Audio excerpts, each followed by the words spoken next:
Suite Star Search. Sunday at 7 on LA 11.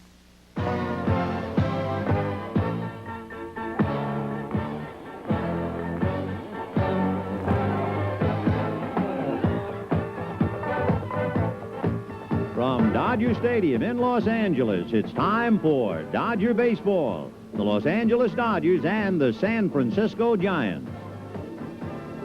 Dodger Baseball is brought to you by Farmer John, the only packer who provides our local markets with strictly fresh Eastern corn-fed pork and pork products. Farmer John. By Nissan, builders of high-mileage, high-quality cars and trucks for 50 years. By Budweiser, the king of beers and proud sponsor of the U.S. Olympic team. For all you do, this Bud's for you. By your local Coca-Cola bottler who brings you Coca-Cola. For real taste, real refreshment, Coke is it.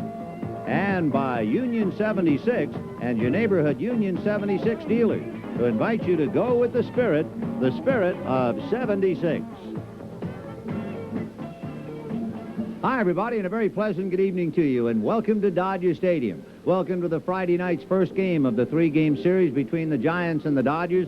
The Dodgers still looking for that elusive, magical number one. Meanwhile, down in San Diego, the Atlanta Padres and the Atlanta Padres. You think the pennant race is going? The Atlanta Braves and the San Diego Padres have just concluded the national anthem, so they'll be a couple of minutes ahead of us, and we'll keep track of that, of course, throughout the evening. Also, like we did last night, we have the Atlanta picture. So whenever something really develops in San Diego, well, you'll be able to see it as well as hear whatever play-by-play we can muster. So stay with us. For the Dodgers, trying to win it themselves, naturally, thoroughly frustrated in San Diego, and they're going up against a ball club that has been known to just wear them out. And, of course, the Giants this year beat the Dodgers 7 out of 9 at Candlestick Park. They have a decided edge. Fernando Valenzuela is going for the Dodgers. He's 14-10. For the Giants, well, they whack him around. The Giants have him down 1-3. They beat him 4 times last year, and Fernando lifetime against San Francisco is 4-8. Young Scott Garrels, who's out of Illinois, will be pitching the game for the Giants. And, of course, for San Francisco, it's a meaningless exercise, a chance to put some pressure on the Dodgers. The last time the Dodgers got to a showdown series with the Giants was last year. Joe Morgan hit the home run against Terry Forster, and the Braves went on. When you go back in the history books, you find they also went down to the wire in 1962, right here. And the Giants went on into the World Series. And then you can go way back to Bobby Thompson's dramatic home run in 1951, and again, the Giants were the victors. So the Dodgers feel that it's about time they turn the tables. All of that for the history buffs, but of course tonight is the night, or is it? We'll find out. We'll have the pregame stats and stories all coming up right after this.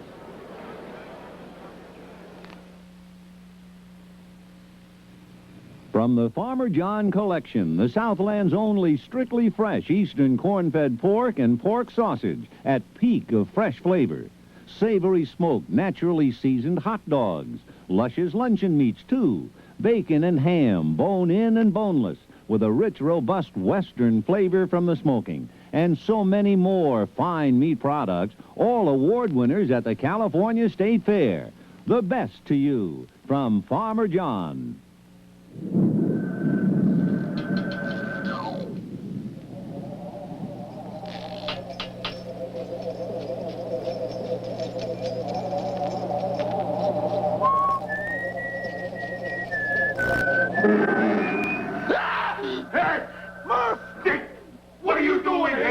I forgot my house keys. Mr. York's tune-up. Working late? Well, that's the spirit. Spirit?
A soulful rendition of our national anthem by young Angela Coleman.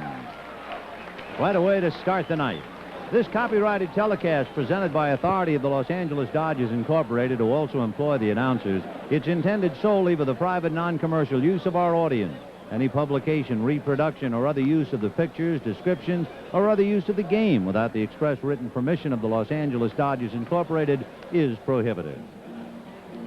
The Dodgers and the Giants. Let's get right to the lineups. No monkey business tonight. We will start with Johnny LeMaster, the shortstop, and Darrell Evans at first base. Jack Clark, who has played just one game since the 18th of September, will be in right field. And Jeff Leonard in the cleanup spot in left. Chili Davis will be in center field. Joel Youngblood will play second base. Tom O'Malley will be the third baseman. Bob Brenly, the catcher, and Scott Garrett, a young right-hander, pitching for the Giants. And the crowd applauding now as the Dodgers take the field. For the Dodgers, their lineup goes this way. Steve Sachs at second base, and Greg Brock in the number 2 slot at first. Dusty Baker in left field, and Pedro Guerrero in the cleanup spot at third. Kenny Landreau is in center field, and Mike Marshall around in right. Bill Russell will be the shortstop. Jack Fimple, the catcher, and Fernando Valenzuela for the Dodgers. Fernando is 14-10. It has been a struggle for him this year, basically because his control has gone to pot. Fernando has walked over, well, he's walked 98 batters, and that's a lot of people to put aboard on walks. He also has made 12 wild pitches. So his lack of control is the biggest reason why he's 14-10. There's nothing wrong with him physically at all. The Giants have beaten him 3 times. Fernando's beaten them once. They beat him 4 times last year, and lifetime 4-8. So Fernando Valenzuela pitching the big one for the Dodgers against the rookie Scott Garrett. The Giants have pushed the Dodgers around, especially at Candlestick. They won 7 out of 9. But they also have won 4 out of 6 here. So the Giants have won 11 of 15, and this is the first of the final 3. Fernando says he's ready, and if he needs further inspiration, today is his son's birthday. There was a big party before the game downstairs for young Fernando, who is 1 year old, and also for Candy Maldonado's daughter, who is 2 years old. So they had a joint celebration. Current score in Atlanta. Ready, here we go. Johnny LeMaster will be leading it off. And here you see it's Atlanta 2, San Diego 1. Bottom of the second inning, Templeton, McReynolds, and Salazar coming up down there. And now, all eyes on our game. Johnny LeMaster. LeMaster, a pesky hitter, does not have power and strikes out a lot. John has 6 home runs, but he has struck out 94 times. 0-1 the count. Fastball, and he's low. The plate umpire is a man with whom Tommy Lasorda has had a lot of run-ins, Dave Pallone.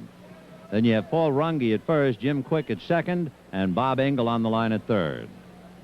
1-1. And there's a looper to right field. Coming up for it hesitantly and making the catch in right is Big Mike. That must have been a very tough play. He wasn't sure of it at all, and it was probably up in a bank of lights. Take another look. So LeMaster, a soft fly ball into shallow right, and Marshall come up tentatively and at the last minute stayed with it and made the catch. So a good play by Mike. 1 down, and Darrell Evans the batter.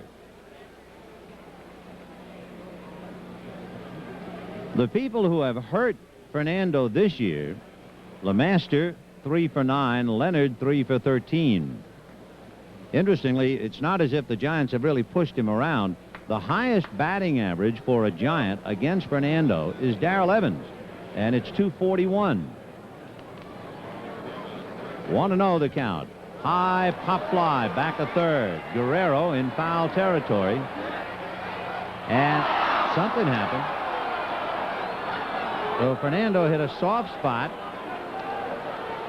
And Pedro just kind of turned as Russell was behind him. Let's see. That area is very dark, full of water. And he turned as if he heard somebody. Maybe he just lost the ball. But Darrell Evans, a very dangerous hitter, is given a second opportunity. Evans needing one more home run to become the first Giant to hit 30 home runs, since Bobby Bonds 10 years ago hit 39.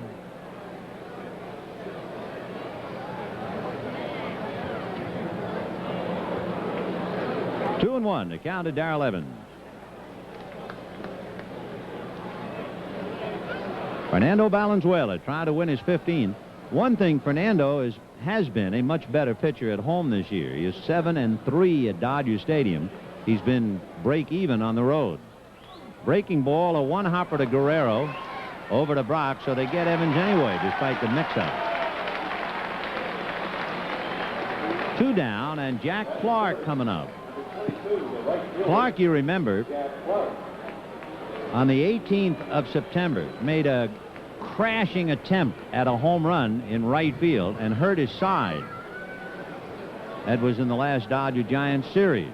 He has played only one game since the 18th of September. But naturally, as a Giant, he doesn't want to miss this one. And Clark is getting his name established into the Giant record books. He needs just 2 home runs to tie the illustrious Hall of Famer Bill Terry for 9th place on the all-time list. In the second inning in San Diego, Kevin McReynolds has just hit a home run, and that ties up the game 2-2. So Kevin McReynolds hits it out against Phil Niekro down south.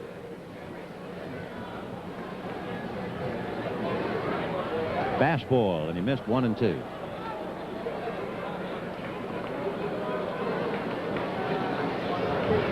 Just to show you, here's the Niekro pitch, and that's Kevin McReynolds driving down the left field line. He hit it up into the seats, so he hit the ball very hard. So it is 2-2 in San Diego. 1 and 2 the count to Jack Clark. Fouled away. So McReynolds touching them all to tie it up. His 4th home run of the year. Now we'll try and get you in on all the excitement in both areas. 1 and 2 the count to Clark. Down and away, 2 and 2.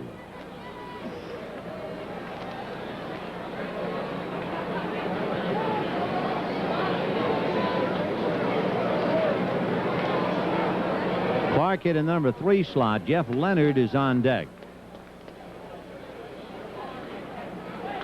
High pop foul, and again Guerrero coming through the coaching box. This time he is not in a treacherous area, and he makes the play. So the Giants are gone in order, and at the end of half an inning, the Giants nothing, and the Dodgers coming up.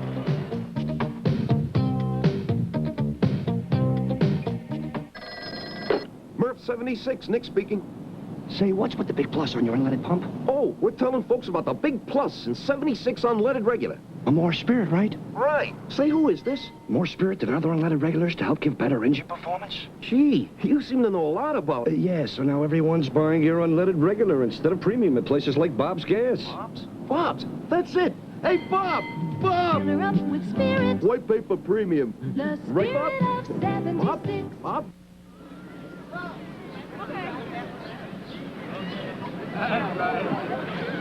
You picked Coke, right? Yeah. What'd they say? Just one thing. What? Next. No. Yeah. This is a television first. The first time we've ever seen anyone who picked Coke in the Pepsi Challenge. But in the real world, you'll find a lot more of them. Fact is, more people enjoy the big taste and big refreshment of the real thing. Yeah, this one, Coke is it. Coke is it. Here's your chance to spend a week at Dodger Town this coming October 23rd through the 29th. Enjoy the real experience of actual baseball training under such former Dodger greats as Don Drysdale, Roy Campanella, Wes Parker, Duke Snyder, Don Newcomb, Tommy Davis, and many others. The adult campers will live just like the Dodgers do each spring. sleep in Dodgertown's modern first-class villas, eat in the Dodgers dining room, and train in the Dodgertown practice fields. Further information may be obtained by writing to Dodger Adult Baseball Camp, Vero Beach, Florida, 32961. Giants failed to score in the first inning, and the Dodgers will have Sachs, Brock, and Baker, and right-hander Scott Garrels on the mound. Meanwhile, in San Diego, Juan Bonilla followed Kevin McReynolds' home run, and Bonilla hit one in the seats. So it is 3-2 San Diego on back-to-back home runs by Kevin McReynolds and Juan Bonilla, each hitting his 4th of the year. Steve Sachs will be coming up.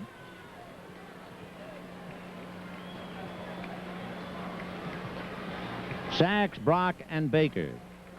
Ironically, last year, show you a difference in a season, Sachs had 16 RBIs against Atlanta, the most of any player in the league.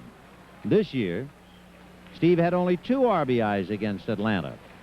However, his last throwing error was August 5th against Atlanta.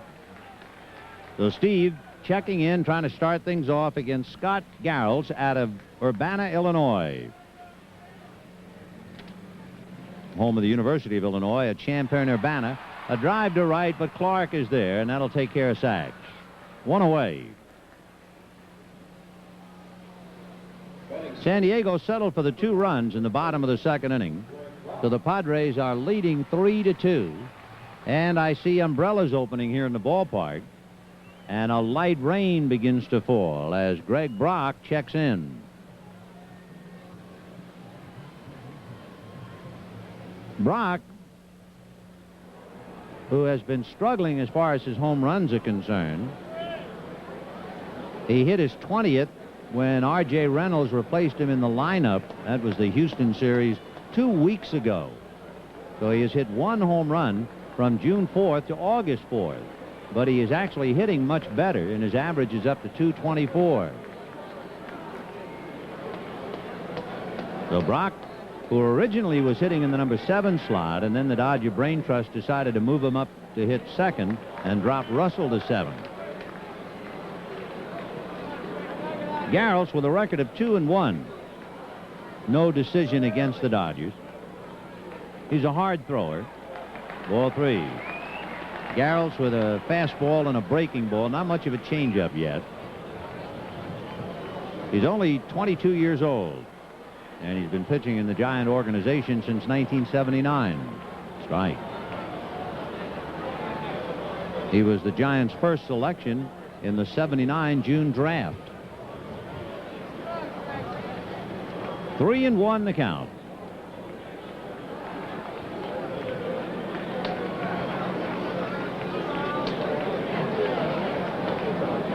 Off speed for a strike, and the count 3-2.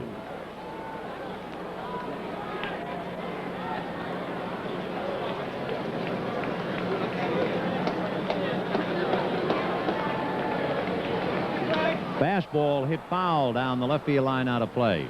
We cannot control this telecast. It is a San Francisco telecast, so we are borrowing the feed, which means in some cases our hands are tied. We do have a camera that we can actually use occasionally to make a point, but basically it is a Giant telecast.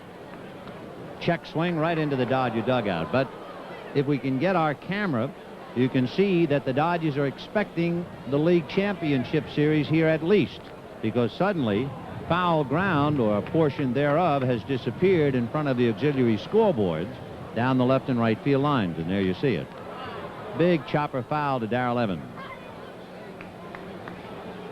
So they will be putting in the seats and hanging the bunting and getting the ballpark ready when and if the Dodgers finally reduce the number to 0.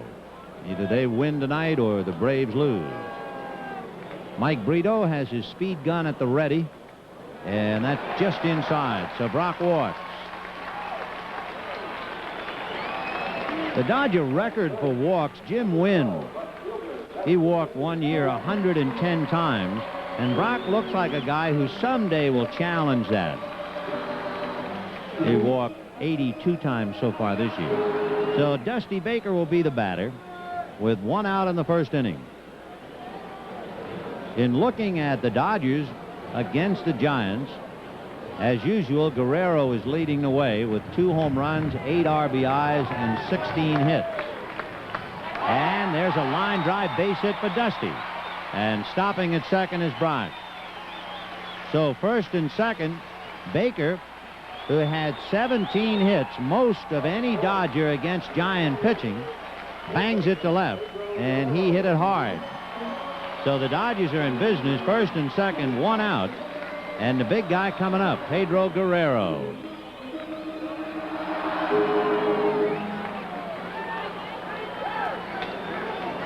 Guerrero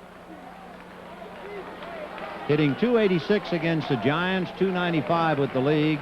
And as we said, he has 2 home runs and 8 RBIs against San Francisco.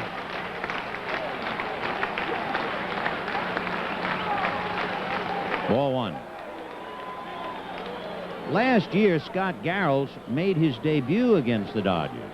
He struck out the side in his first inning. He struck out Darryl Thomas, Greg Brock, and Dusty Baker. That's a strike, 1-1. That was October the 2nd, and Garrels worked 2 innings, gave up 3 hits, 3 earned runs, but he had no decision in a game that the Giants lost 15-2.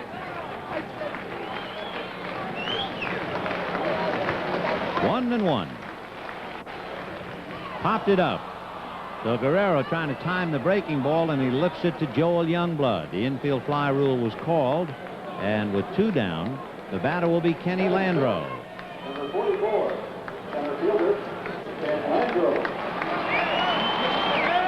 Kenny Landreau hitting .278, a career-high 17 home runs, 64 runs batted in. He has 2 home runs and 4 RBIs against Giant pitching this year. Atlanta failed to score in the 3rd inning. So they're in the bottom of the 3rd in San Diego. The Padres leading 3-2. Strike to Landreau. There you see. It'll be Brown, Wiggins, and Gwynn coming up in the bottom of the 3rd for the Padres. That's the top of the order. Number 1, 2, and 3. Landreau fouls it away. 0-2 the count. A very light rain, but it's enough to make some folks up and up their umbrellas.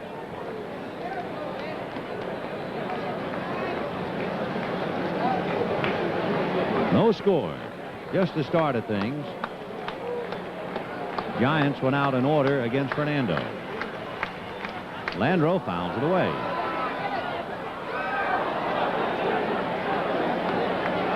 Landreau having a big year when you realize home runs are a career high. His 30 stolen bases are 1 shy of a career high. He is tops in game-winning RBIs with 15. 0-2. Ball 1.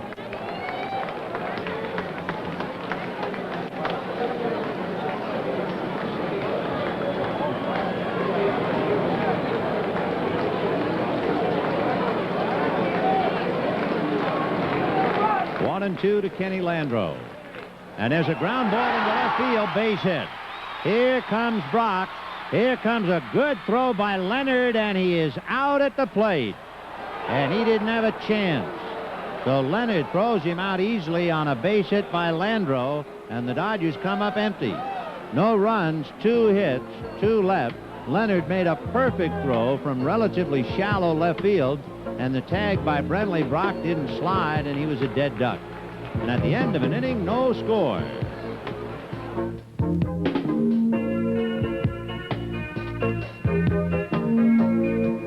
This new '84 Nissan truck, now that's value.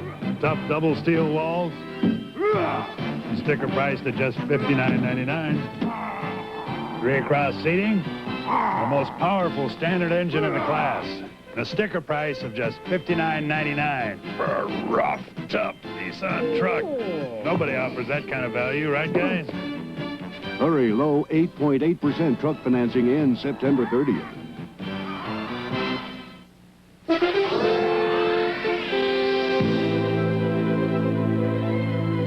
You can't build a bike for the Olympics by machine.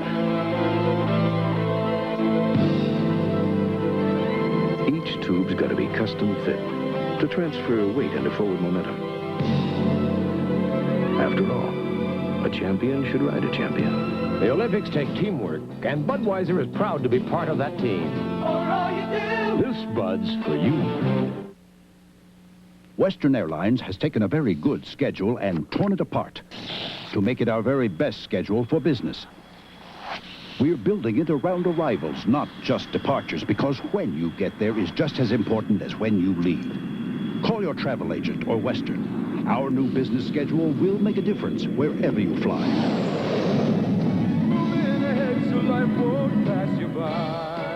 Western Airlines, we've got a name to live up to. We go to the second inning, no score in the ball game, and of course a rather ominous beginning for the Dodgers. They have a runner thrown out of the plate, and they leave two. They left 22 men on base in the doubleheader last night. Jeff Leonard, followed by Chili Davis, and then Joel Youngblood. Leonard hitting .279. Against Fernando, he has 3 hits and 13 at-bats this year. Tell you how the Giant hitters have been doing against the Dodgers. Clark is the big guy, along with Jeff Leonard. Leonard has 16 hits, 3 of them home runs, and 12 RBIs. Strike. Clark has 3 home runs and 6 RBIs. Jeff Leonard, former Dodger property, trying to give his old organization a bad time. He has been a particularly effective hitter with men in scoring position. Grounds one up the middle, and Russell is there. Sidearms to Brock.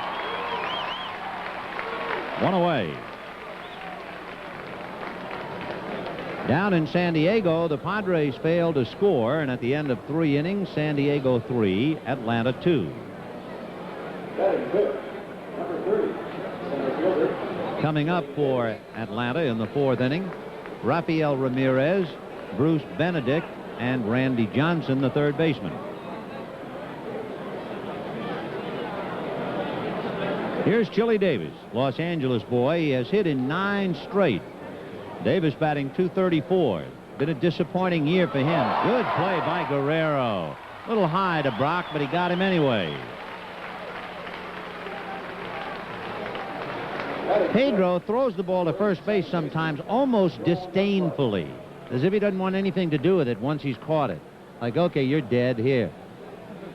And that one was a little high, but Brock went up and got it.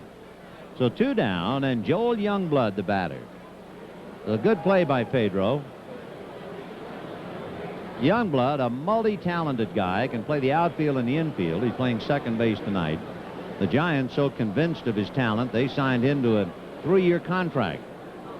And he's a hot hitter right now. Strike.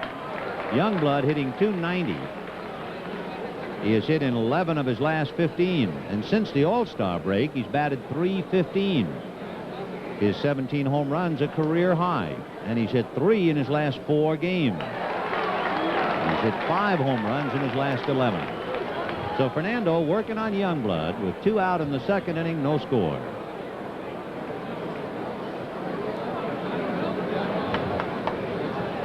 So Fernando pitching on little Fernando's birthday. Fernandito.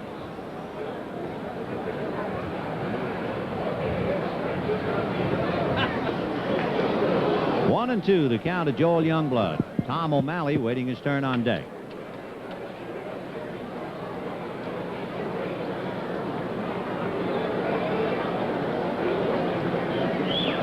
Good screwball. That's the first strikeout for Fernando, and at the end of an inning and a half, no score.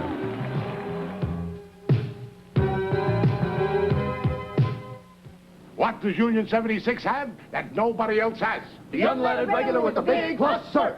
And where is it? On our pump, sir. And what does it stand for? The big plus that's been inside our gasoline for a long time. More spare than other unleaded regulars, sir. So? It helps stop knocking and pinging without paying for premium, sir. Very good. Thanks, Dad. What? Thanks, Dad, sir. Fill her up with spirit. Get the big plus Yes, sir. That is. The spirit of 76. From the Farmer John collection, a fully cooked and boneless smoked ham. Great hot or cold, straight from its cello wrapper. With a rich, robust Western flavor from the smoking that other packaged boneless hams and canned hams can't match. No excessive fat, no waste, no carving to do. Just easy slicing through the tender, bone-free meat. Farmer John, fully cooked and boneless smoked hams, regular size and mini size. The delicious and oh so handy hams from Farmer John. Remember the pennant-winning years of 77 and 8, the playoffs with Houston in 1980 and the championship team of 81? And last year's pennant race that went down to the last day. And what about this year? Well, next season is bound to be another exciting season, so why not be a part of it as a season ticket holder? If you have an interest in 1984 Dodger season tickets, send your name, address, and phone number to 84 Dodger season tickets, Dodger Stadium, Los Angeles, 90012. Lots going on at Dodger Stadium. Be a part of it. Second inning, no score. Mike Marshall followed by Bill Russell and then Jack Fimple. Marshall hitting .285, 17 home runs, 65 runs batted in. But he has just one RBI against the Giants this year. Just one. One little murmur of protest. We'll pause for station identification. This is the Los Angeles Dodgers Television Network. Pia Zadora and Toto Steve Lukather join Allen on Thick of the Night tonight, following Channel 11 News with Ken Matz and Liz Gonzalez, right here on KTTV Metro Media. 2-0, the count to Mike Marshall. Bill Russell waiting on deck. That's a strike. You know, it's an interesting thing. Since the Giants and Dodgers moved to the West Coast, the Dodgers have won pennants and championships in 59, 63, 65, a pennant in 66, a pennant in 74, again in 77 and 78, and a championship in 81. There's a ball slicing foul, and it will go out of play. In all that same time, the Giants have won one pennant. That was in 1962. Yet going head-to-head, the Dodgers have only beaten the Giants 11 more games since 1958. You would think, with all the pennants and championships that have been here, that they would have a dominant and deciding number of victories against the Giants, but it's not so. Only 11 more fouled away. In fact, if you wanted to be specific, the Dodgers have won 244, the Giants 233. 2-2 to Marshall. Got him. So Scott Garrelts picks up his first strikeout, and the batter will be Bill Russell. Number 18, shortstop, Bill Russell.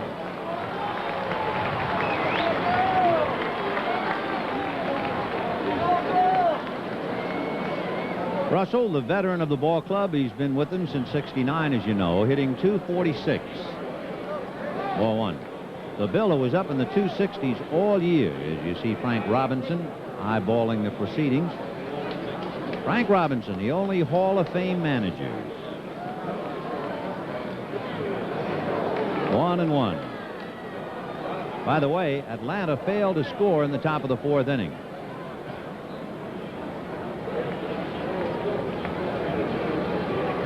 Comebacker, and Garrelts has it, and that will take care of Russell. To save somebody a phone call now, when I said Frank Robinson is the only Hall of Fame manager, we mean currently. In the bottom of the fourth inning, 3-2 San Diego. Terry Kennedy, Gary Templeton, and Kevin McReynolds coming up for the Padres.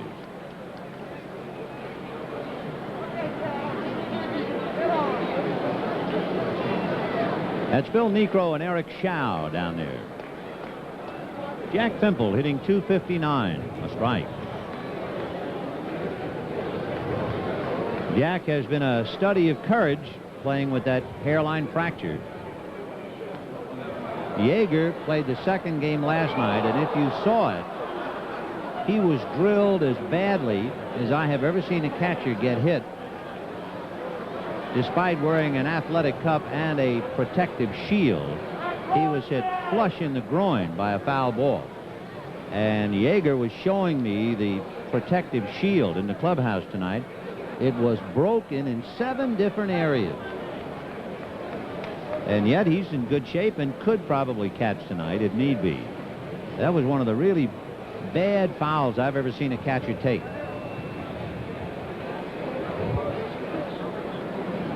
One and 2 to Jack Fimple.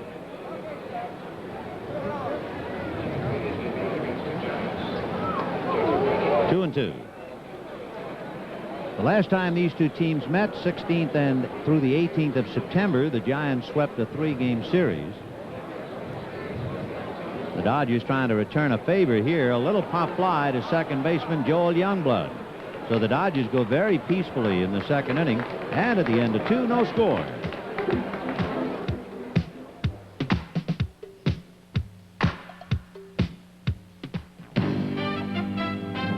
What do Nissan Sentra owners think of their cars? Popular Mechanics asked them. I'm 6'3", 270 pounds, and I fit up front very comfortably. I feel the Sentra represents the best value for the money. Inside and out, the Sentra is finished better than most of the more expensive cars we looked at. Nissan Sentra, the best-selling import in America. I did need this car. New Nissan Sentra, you need this car. At your Datsun dealer. This Bud's for everyone who's in the groove. It's 5 minutes on the upswing of 5. Outside it's 87 degrees under sunny blue skies. Stay tuned for my man Flash. I'm moving out of here, having myself an ice-cold brew. Yeah, just for you. That distinctively clean, crisp taste that says Budweiser. For all you do, this Bud is for you. I know. Now United has a fare so low, it can bring Hawaii alive.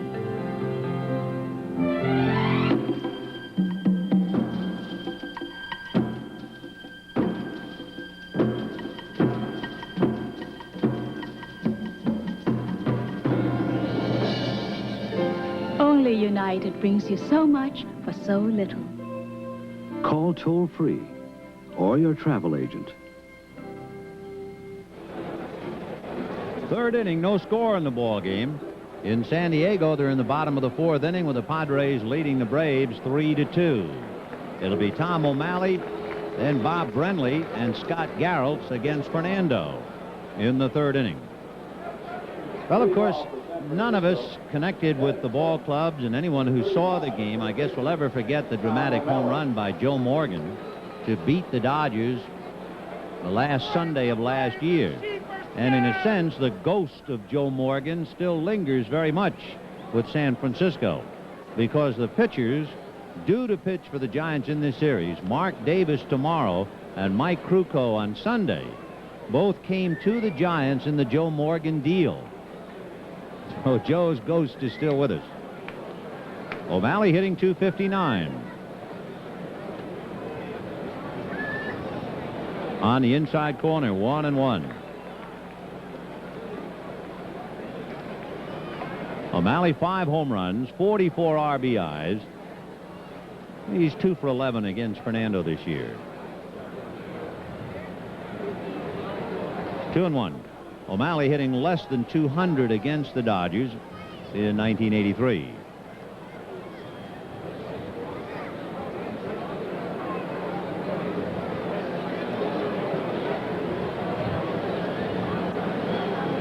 Time call. Tom not ready. Fernando trying to win his 15th. His earned run average is just under 4. So it's been a struggle for him, and the big reason, as we mentioned at the outset, his control.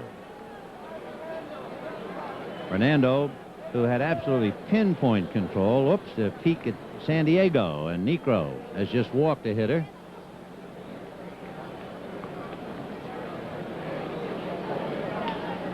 Meanwhile, a one-hopper down to Greg Brock at first base, and Tom O'Malley is out. So Juan Bonilla is coming up. Or make it Luis Salazar coming up with a runner at first.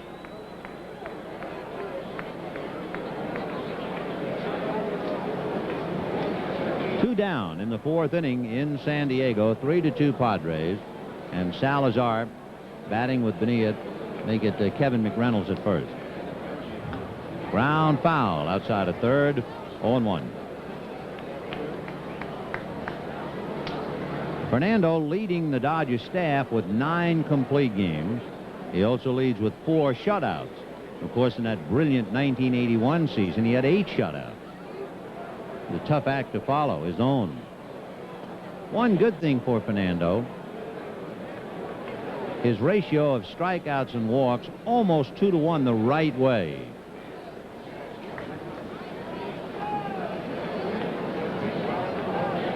Down in San Diego, Kevin McReynolds trying to steal second base, and the throw to Hubbard is in time to get him.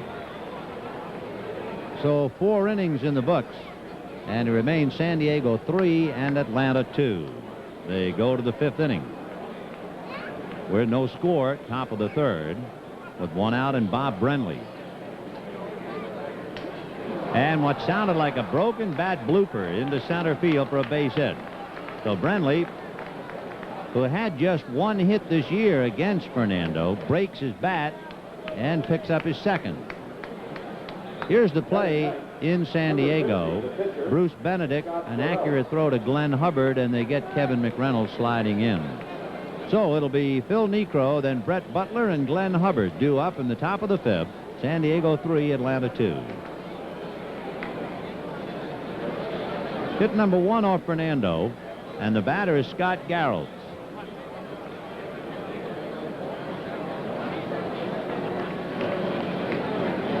Garrels has had 8 at-bats in the big leagues. He's had 2 hits.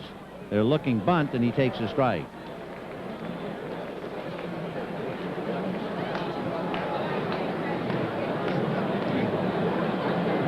Danny Ozark coaching at 3rd. Don Buford over at 1st. Garrels bunting.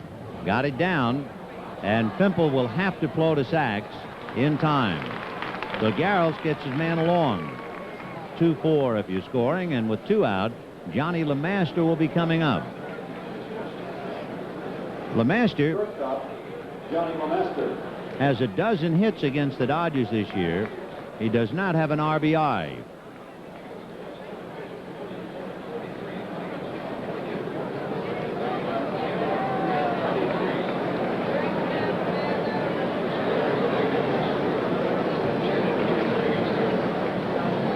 No score, top of the 3rd. The Padres leading the Braves 3-2 in San Diego. Top of the 5th inning down there. Fouled away. 0-1.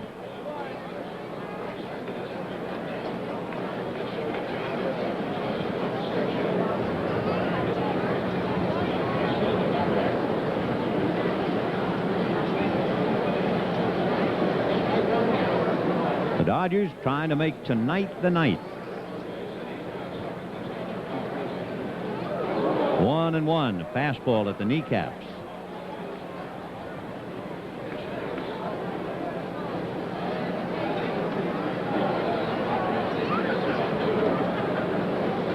Down in San Diego, Eric Schau has retired 7 in a row,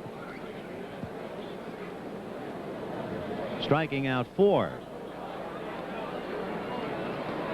2-1 the count. Schau, you might remember, pitched 2 innings against the Dodgers, allowed a run and 2 hits. He allowed the home run to Darrell Thomas in the 10th inning that looked like a winner, but wasn't. Line drive at Russell. So they lead Brenly with a base hit, and at the end of 2.5 innings, no score.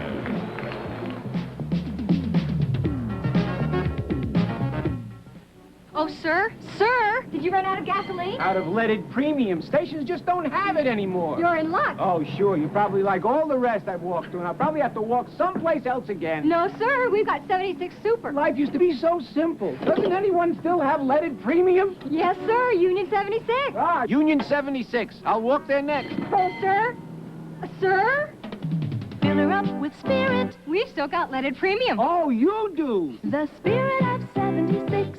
You can't get anything done these days without an appointment. He says he's very sorry, but he can't make it till next week. The dentist says he'll be more than happy to fit you in on the 11th. Thursday? He says he'll be right over next Thursday. But if the transmission on your foreign car breaks down, there's no appointment necessary at AMCO. We'll get to it right away and get it back to you fast. Call AMCO. He says bring it right over. AMCO. Why go anywhere else?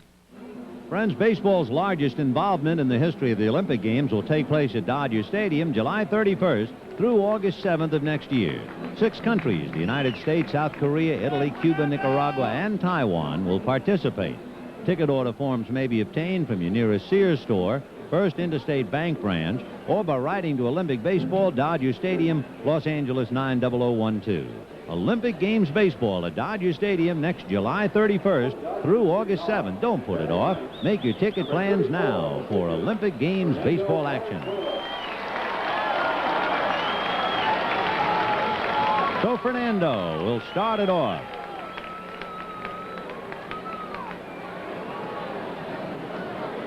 Atlanta failed to score in the 5th inning. So the Padres are coming up in the bottom of the 5th inning, leading the Braves 3-2.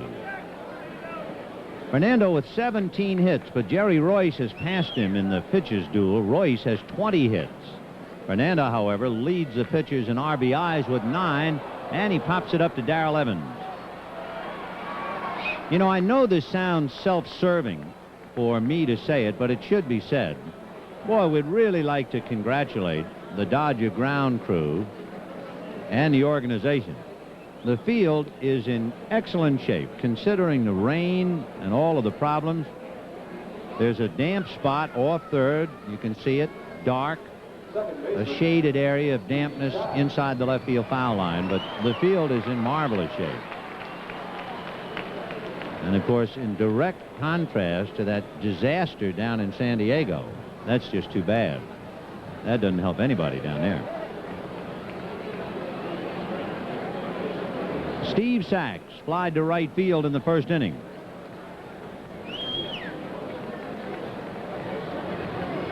Sachs with 16 hits against the Giants. He's gotten on base a lot. He's hit about 290 against them.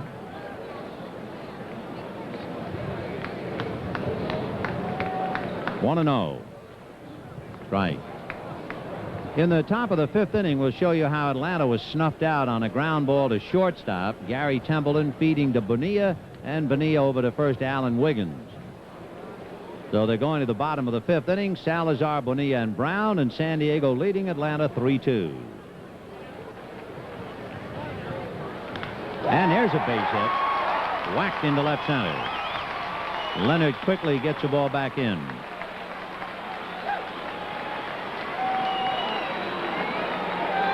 That is hit number 3 against the Dodgers, against Scott Garrels, and Greg Brock coming up. And for Sachs, 55 stolen bases. And we'll see if they give him the green light to go or if they'd rather keep Evans anchored on the bag. It's interesting to note how the Dodgers, trying to win the National League West, how they compare to the division winners. Boy, it has really been a struggle for the Dodgers. The Dodgers are 13-14 in September and still trying to win it. Chicago was 13-3 in September when they clinched. Baltimore was 19-7 when they clinched. And the Phillies were 21-7 when they clinched. But the Dodgers, they're 1 under 500 and still trying. 1-0 the count to Greg Brock. Dodgers also starting this game with a 2-game losing streak thanks to the Padres, who are at bat in the bottom of the 5th and leading the Braves 3-2. Sachs just did get back. Boy, you get muddied up. No timeout.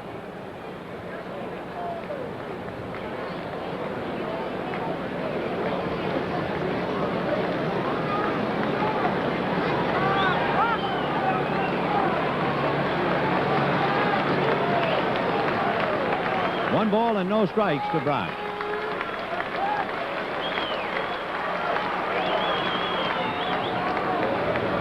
The League Championship Series, remember, opens up in the West Tuesday night.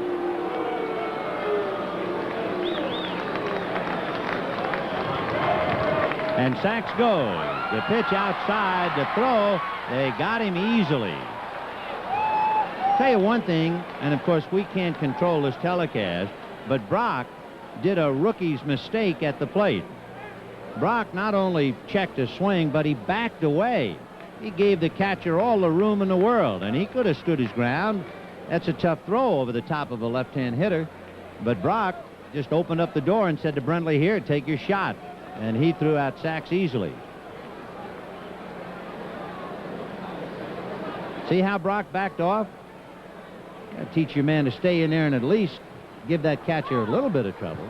Meanwhile, San Diego failed to score in the 5th inning. At the end of 5, San Diego 3, Atlanta 2. Washington, Murphy, and Chambliss coming up in the 6th inning. And Brock walked.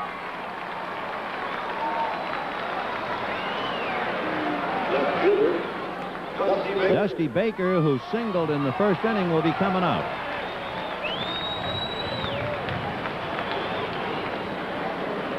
Bob Brenly visiting with Scott Garrels. Baker with a base hit has the most hits of any Dodger against the Giants this year. Dusty with 18 hits, and this is just the start of the 16th meeting. Baker has 1 home run against San Francisco. Ball 1. No score, bottom of the 3rd in our game. They're in the top of the 6th inning, 3-2 San Diego. 2 out, 3rd inning.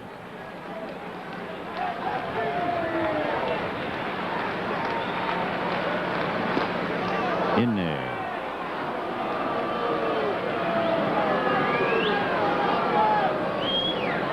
One and one to Dusty. Pretty good breeze blowing from right to left. I mean, it has the flags at right angles to the pole. So it's blowing pretty hard out there. Bake takes ball 2. There you have it. Kind of makes you think of Candlestick. And that's usually the prevailing wind in Candlestick, right to left. 2 balls, 1 strike. And that's going to go to the screen. So Brock to second, making a turn, goes about 30 feet and holds. And it's a wild pitch. Charge to Garrels. So the Dodgers in the 1st inning had 2 singles and a walk and failed to score when Brock was thrown out of the plate. Now they have a base hit and a walk and a wild pitch, and Brock has reached second, and Baker trying to pick him up. 3-1 to Dusty.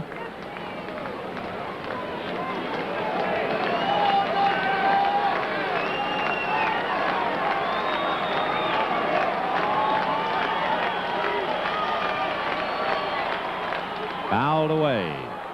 That'll carry upstairs, rattling off the press box and going all the way down below. There's 1 out in the top of the 6th inning in San Diego on a pop fly to Juan Bonilla, and the batter will be Dale Murphy. Washington had popped up. Murphy hit a 2-run home run in the 1st inning to give Atlanta a roaring start, but the Padres came back on home runs by McReynolds and Bonilla to take the lead 3-2, and there's ball 4 to Dusty.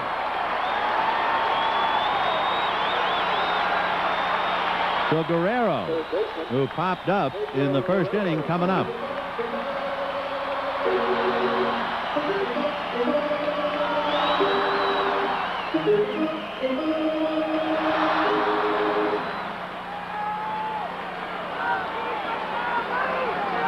So 2 on, 2 out. 3rd inning, no score.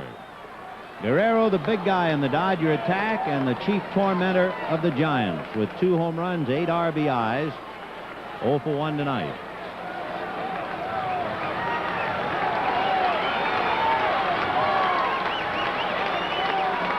Two of the big hitters in the game are at the bat right now. Dale Murphy for Atlanta with 36 home runs and 121 RBIs. And Guerrero with 32 home runs and 102 RBIs at bat in Los Angeles. Fouled away. 1-1.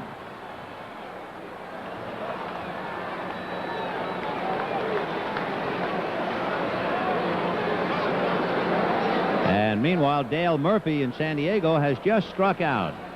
So Eric Schau, 5 strikeouts for the right-hander. He has walked 3, allowed 2 runs and 3 hits.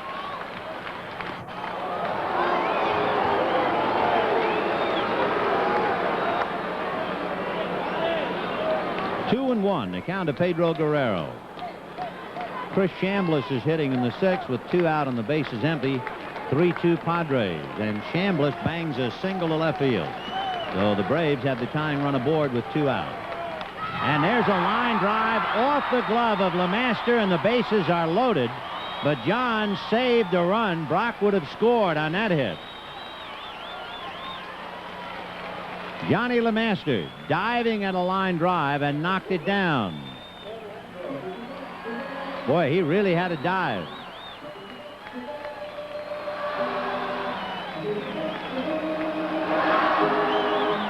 So the bases are loaded with 2 out. Kenny Landreau will be the batter as Brock takes 3rd.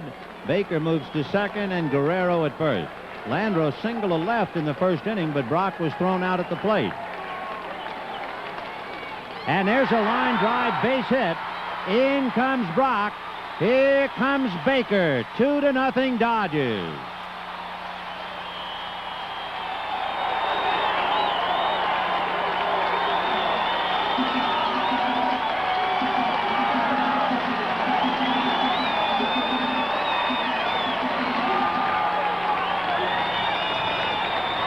Kenny Landreau. Line drive base hit to pick up 2 RBIs, and the Dodgers leading 2-0.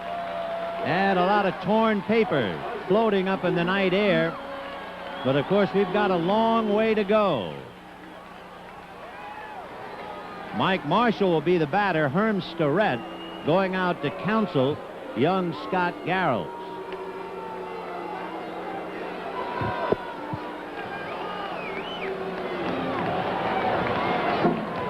Atlanta failed to score in the 6th inning. Brown, Wiggins, and Gwynn will be coming up in the bottom of the 6th, with San Diego leading Atlanta 3-2.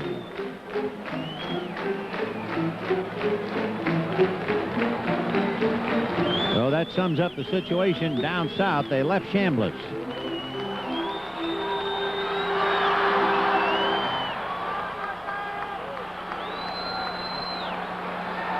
We're getting the Braves picture whenever we want it, and the Braves are getting ours, so they're well aware of what's going on, at least their broadcast is. Marshall with 2 on, struck out in the 1st inning after going deep into the right field corner and just fouled his first time up.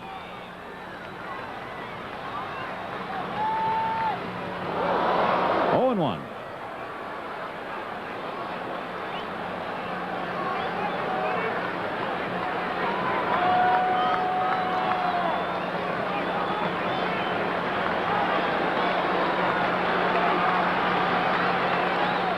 Back, and the count 0-2. Andy McGaffigan is throwing down in the Giant bullpen.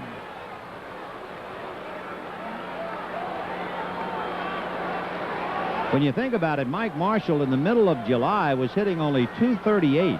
So he's almost put 50 points on his average since mid-July. So he's really improved. Almost got hit. It's a good pitch. There was no reason for the crowd to boo. Marshall has that tendency to drive in on every pitch, and you just can't let him do that. You got to keep him honest. So that was just a good purpose pitch. As much a part of the game as a fly ball. 1-2. Got him for the 2nd time, and so the Dodgers wind up getting 2 runs on 3 hits. And they leave 2, so they've left 4. Ross will be along in a minute, and at the end of 3, the Dodgers 2 and the Giants nothing. N-I-S-S-A-N, one heck of a hunk of a truck. Introducing the new Nissan ST Sport Truck at your Datsun dealer. One heck of a truck. Nissan's got stereo, carpeting, room, and double walls of steel. One sport of a truck. With the most powerful standard engine in its class. Nissan Get the lowest factory truck financing available, 8.8% only at your Datsun dealer. When a project, a movie, is finished, it's finished. And there's this great tendency to let relationships kind of slide until it's time to work together again. Well, I believe you can't let that happen, so I call. And I call again and again, because it's so important to me to maintain those personal relationships, so that the next time we do business together, we do better work. I know a lot of people that believe and do just that. The most successful business calls are personal. Hi, everybody. Well, is this going to be the night the Dodgers clinch the West? They're leading here 2-0 over the Giants. Meanwhile, the Padres ahead of the Braves down in San Diego, 3-2 at the end of 5.5, and San Diego has just put the leadoff man aboard in that ball game down there. We're just delighted to have the ball game underway because after 1.5 inches of rain in Los Angeles today, a record for this date, we were just thankful that they got the ball game in and so many people are here, a sellout crowd. Okay, let's move along to the 4th inning, and Darrell Evans ready to lead it off for San Francisco against Fernando, who's given up just 1 hit.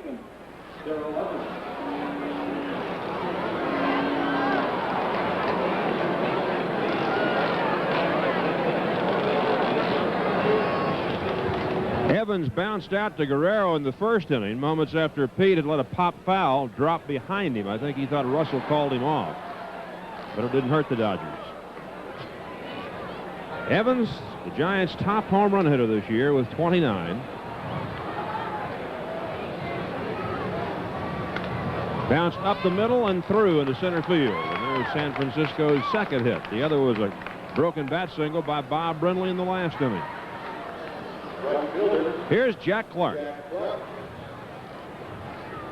Clark playing in only his 2nd game in the last 12 days. Fouled out to Guerrero in the 1st inning.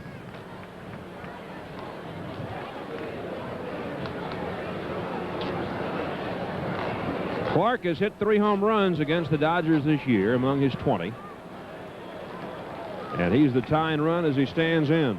San Diego does not score in the 6th inning, so they move along to the 7th. 3-2 Padres. Outside to Clark for a ball. Fernando has lost 8 of his last 9 to the Giants going back a couple of years.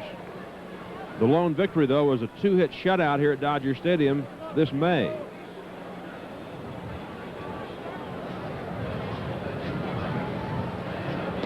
That's a strike. Good fastball, 1-1. Clark was pointing out that the Dodgers have not given Valenzuela a lot of runs when he has pitched against the Giants.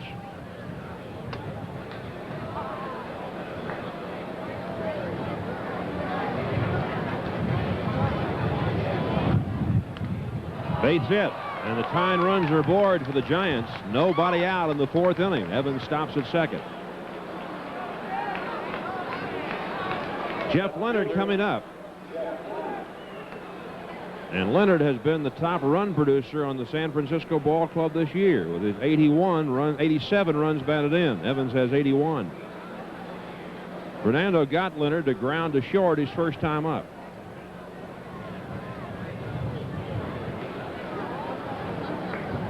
Leonard's had a fine year. Made some predictions before the season started that he's going to hit at least 20 home runs, have maybe 100 RBIs. Well, he has 21 homers. He's going to fall a little shy of the 100 RBIs. But he's hit over 320 with men in scoring position. 2-0 Dodgers in the 4th, but the Giants mounting their first threat of the evening. 0-1. Leonard has started to use each field. No longer does he try to pull everything. He'll hit a lot of balls to center, right field. Much like Dale Murphy.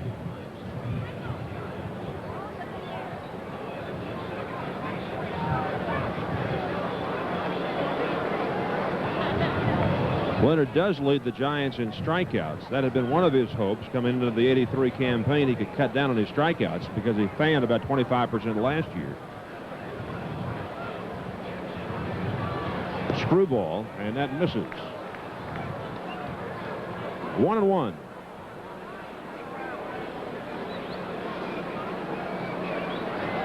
2 runs, 5 hits for the Dodgers. No runs, 3 hits for the Giants.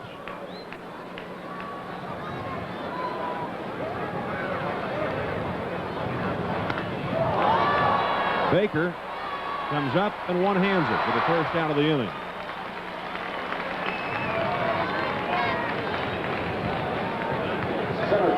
That'll bring on Chili Davis. Guerrero had a backhanded stab of a ground ball in the second inning and threw out Davis.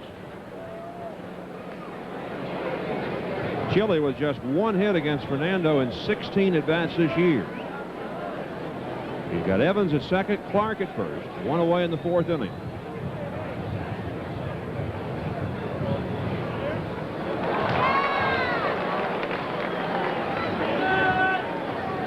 Down in San Diego, the Braves have the lower third of the order coming up. Bruce Benedict, Randy Johnson, and Phil Niekro's spot in the 7th, trailing 3-2 to the Padres. And Benedict has just flied to center field. And there's a base hit for Randy Johnson into right field. So the Braves have the tying run aboard in the 7th inning at Jack Murphy Stadium. The Giants have the tying runs aboard here at Dodger Stadium in the 4th. And that bouncer foul back of Ozark makes it 0-2.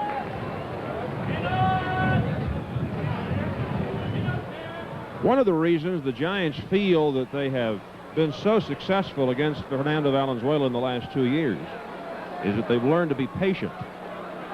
When he first came to the league, he seemed to throttle them every time he pitched against them.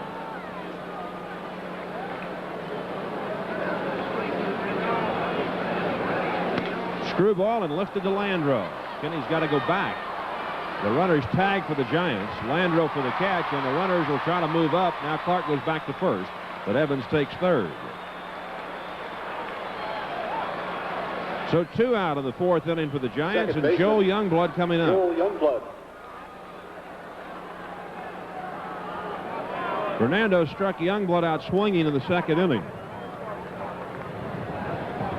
Joel's had a fine year, hitting .290. Career high 17 homers, 52 runs batted in.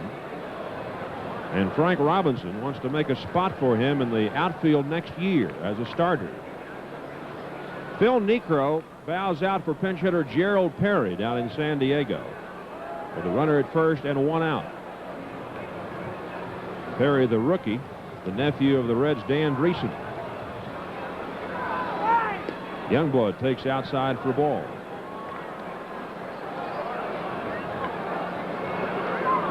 The Dodgers leading on Ken Landreau's 2-run single. Kenny 2 for 2 tonight. He has been slumping.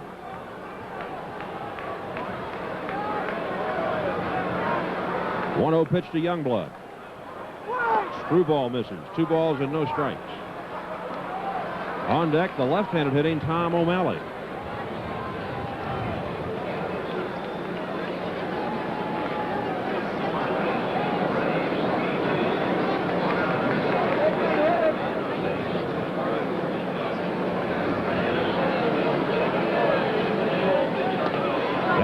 Ball 3, 3-0. So Fernando has to throw a strike or load the bases.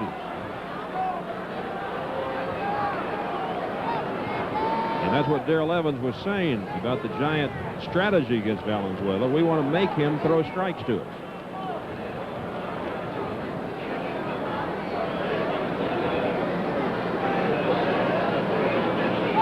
And he misses to Youngblood and loses him on 4 pitches. Clark takes second. 3 on, 2 out, and Tom O'Malley coming up. Fernando fell behind O'Malley in the 3rd inning, went 3-1 and got him to ground out to Greg Brock.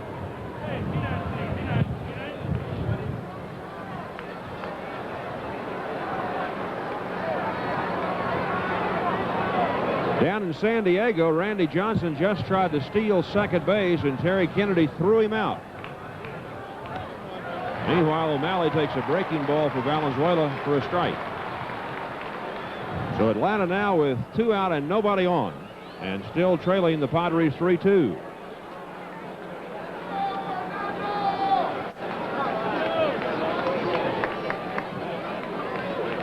Ball 1, 1-1.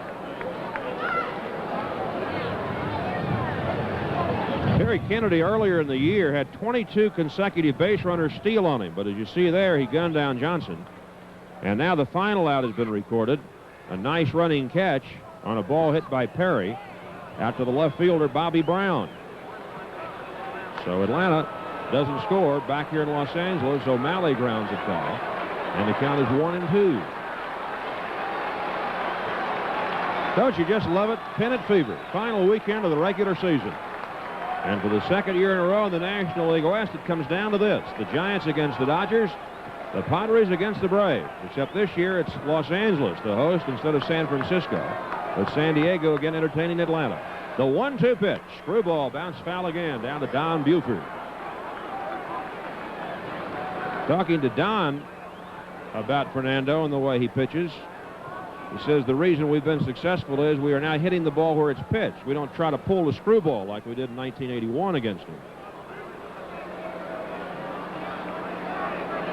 Evans at third, Clark at second, Youngblood at first, 2 out, Dodgers 2, Giants nothing, top of the 4th inning. And the Braves down to their final 6 outs in San Diego, trailing the Padres 3-2. All right, the 1-2 pitch to Tom O'Malley. Got him swinging.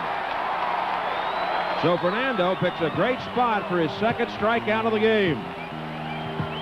The Giants leave 3, and at the end of 3 1/2, Dodgers 2, Giants nothing.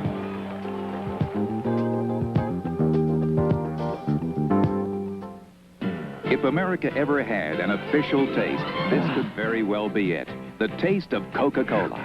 Today, Coca-Cola invites you to try a new kind of cola, caffeine-free Coke. The can is gold, the taste from Coke. Judge it against any measure, against any other caffeine-free cola. Judge it on big taste, refreshment, all you expect from your cola. Coke or caffeine-free Coke. Either way, you'll say Coke is it.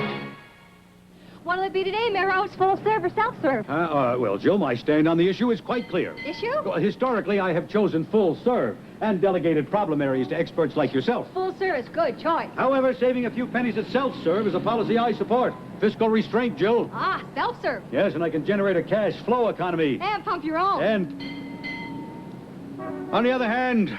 Get full serve or self-serve. 2 very solid positions. The people's choice. At Union 76.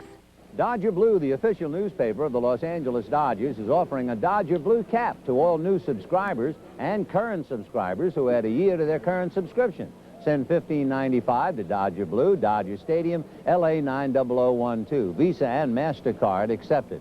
Present subscribers, please enclose a current mailing label with your check, and please allow 4 to 6 weeks for delivery of your Dodger Blue cap. Keep up with the Dodgers and their farm clubs by subscribing to Dodger Blue. You'll be glad you did. Dodger Blue cap offer expires at the end of the season.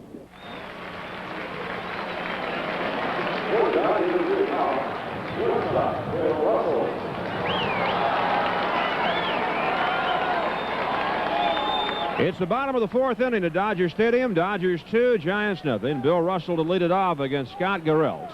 Russell bounced back to the pitcher and was thrown out his first time up.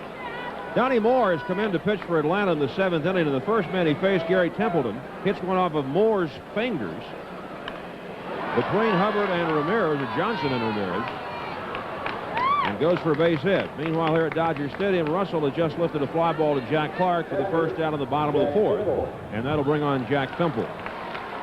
Fimple popped up to second baseman Youngblood his first time up.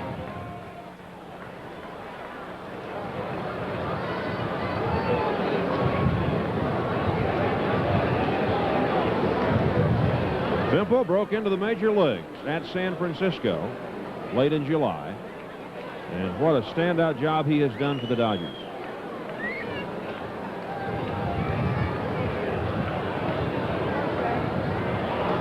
Inside for ball, 2-0.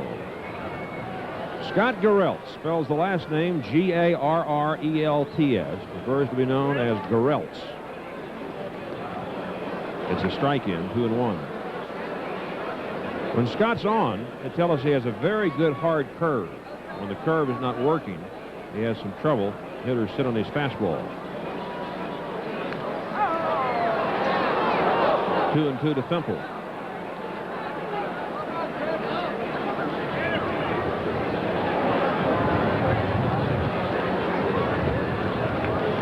Kevin McReynolds has just forced out Gary Templeton at second base. So it's 1 on, 1 out for the Padres in the bottom of the 7th. Temple strikes out, and Bob Brenly will have to throw him out, and does for the second out at Dodger Stadium in the 4th inning. For Garrelts, his 3rd strikeout. And now he'll face Fernando. Pitcher, Fernando Valenzuela. Garrelts has walked as many batters as he struck out this year. And in his debut against the Atlanta Braves at Candlestick Park a few weeks ago, Garrelts walked the bases loaded in the 1st inning with nobody out, got out of it. In the 2nd inning, the Braves loaded the bases again, and Garrelts again blanked them. And that was the night San Francisco went on and beat Pascual Perez 2-1 on an 8th inning homer by Jack Clark, and Garrelts got the win. Fernando lifts a fly ball to Clark. And Garrelts gets the Dodgers in order for the 2nd time. We played 4 innings. Dodgers 2, Giants nothing.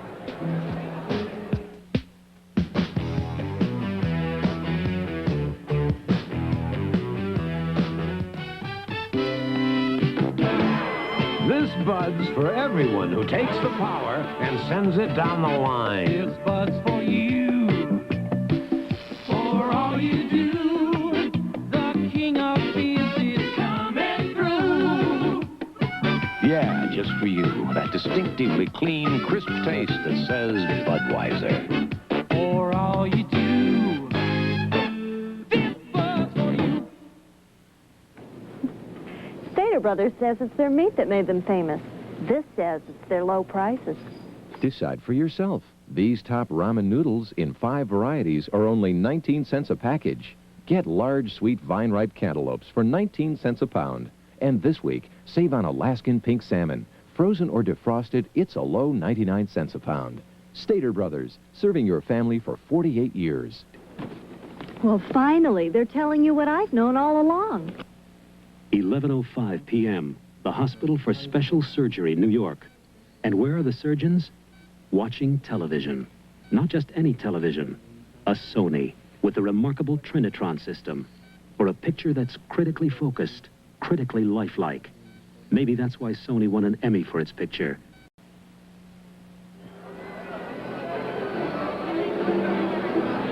We're going to the 5th inning at Dodger Stadium. Fernando Valenzuela and the Dodgers leading the Giants 2-0 on Ken Landreau's 2-run single.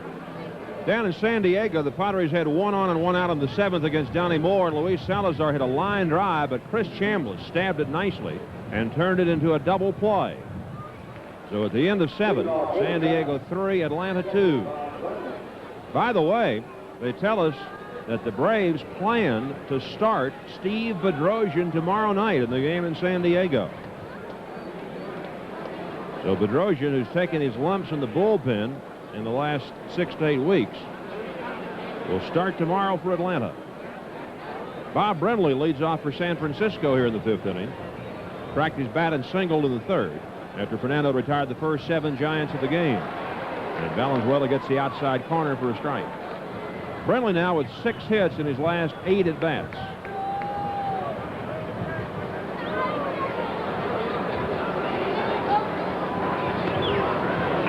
Brett Butler has opened the 8th inning for Atlanta by grounding out to first baseman Alan Wiggins.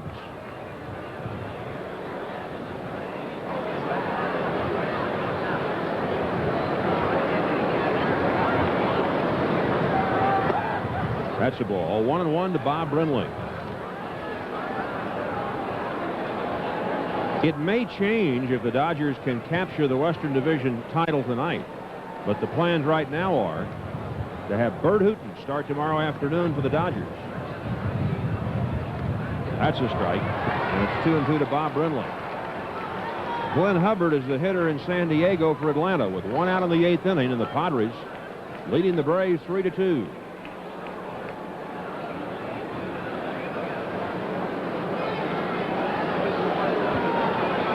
Fastball, a check swing bouncer. Back to the mound. Fernando's got it and throws him out. So 1 away. And the hitter will be Scott Garrelts. Glenn Hubbard has flied out to center field. So 2 away in the Atlanta 8th inning. And Claudell Washington coming up. Eric Schau the brilliant baseball player from Riverside. Trying to help the Dodgers tonight as he goes against the Braves. He gave up a 2-run homer to Dale Murphy in the first inning. But the Padres got 1 in the first and 2 in the second. On home runs by Kevin McReynolds and Juan Bonilla take the lead. 0-1 to Scott Garrelts. Strike 2. Fernando throwing easily. Trying to give Fernando Jr. a birthday present on his first birthday today.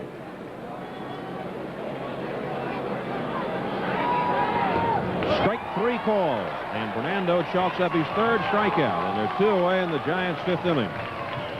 That'll bring on Johnny LeMaster. Shortstop, Johnny LeMaster.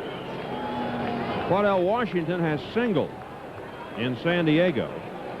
So with 2 out, who's coming up but Dale Murphy to face Eric Chow. LeMaster has flied to right and a line to short. That's back out of play. Murphy hitting .350 in the month of September with 10 homers and 29 runs batted in. It is 36th homer of the season in the first inning tonight. And comes up now with a tying run at first for Atlanta. 2 out of the 8th inning, and the Braves down 3-2.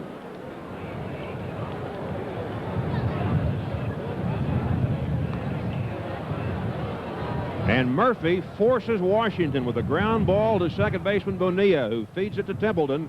And the Padres and Shaw are out of the 8th inning. And Atlanta is down to its final 3 outs. The 1-1 pitch to LeMaster. High for a ball. So the Dodgers winning 2-0. The Braves trailing 3-2.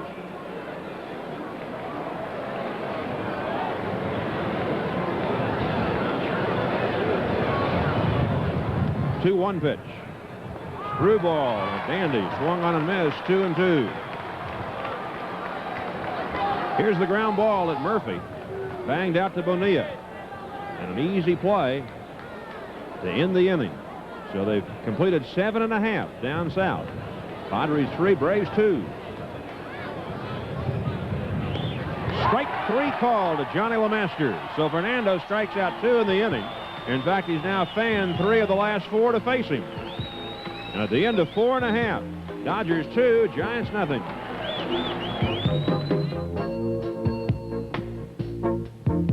Some days your job takes only 24 seconds, the most important 24 seconds of the race. It's the difference between winning and just being another car on the track. Nobody knows the sensation of winning better than Union 76, because we've fueled more winners than anyone ever. That winning quality rides with you every time you ride out of a Union 76 station. Go with the spirit. Stick with the winner. The spirit of 76. From the Farmer John collection, the hot dogs that are as Western as the West itself. Pork and beef wieners, always meaty firm, yet tenderloin tender when cooked over the coals or any which way. Farmer John beef franks, too, the beefiest, best ever. And for extra large appetites, these extra long Dodger dogs, all with a rich, robust Western flavor from the smoking. Certainly the tastiest threesome in the hot dog section of your market. Yours deliciously from Farmer John. Here's your chance to find that special Dodger gift for someone special or for yourself. Send for the Dodgers souvenir brochure, including Olympic baseball items, by writing to Dodgers Souvenirs, Dodger Stadium, LA 90012. Plan to stop in at the Dodgers Souvenir Gift Shop, located across from the Dodger offices in Dodger Stadium, open from 9 a.m. to the end of the game when the Dodgers are home, from 9 to 4 p.m. when the Dodgers are on the road. The address again for the souvenir brochure, Dodger Souvenirs, Dodger Stadium, LA 90012. Welcome back to Dodger Stadium. Bottom of the 5th inning, Dodgers 2, Giants nothing. Steve Sachs, Greg Brock, and Dusty Baker coming up to face rookie Scott Garrelts. In San Diego, Juan Bonilla leading off for the Padres in the bottom of the 8th inning against the Braves. Johnny Moore, 3-2 San Diego. Sachs tonight has flied to right and singled. Steve then caught stealing in the 3rd inning. The Dodgers went on to score 2 after that. And he's got another base hit up the middle. For the Dodgers, hit number 6 off Garrelts. Greg Brock has walked in both of his plate appearances tonight. Greg is leading the Dodgers in walks this year with 83. He was thrown out trying to score from second base in the first inning on a 2-out single to left by Ken Landreau. Jeff Leonard was playing shallow, and he stood to Bob Brindley, easily retired Brock. Greg, though, walked and scored, as did Baker on Landreau's 2-out bases-loaded single in the third.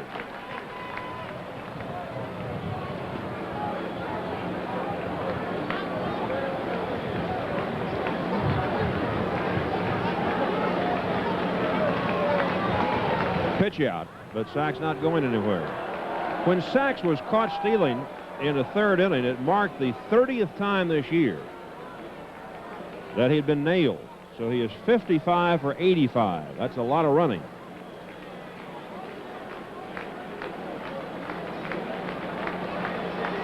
Garrelts trying to keep Sachs close.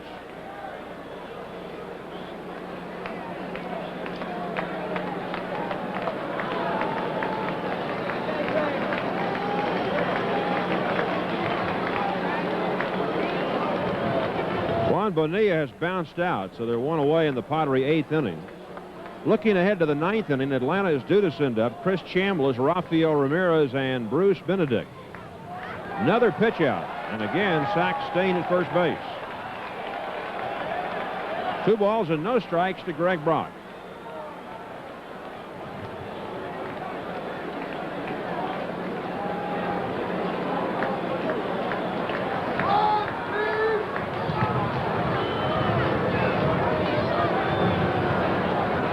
Rupert Jones is the hitter in San Diego. Let's see if Sachs goes this time. Nope. And a ground ball down the line, base hit. Sachs easily motors to third on a base hit by Brock, and the Dodgers have runners at first and third and nobody out of the 5th inning.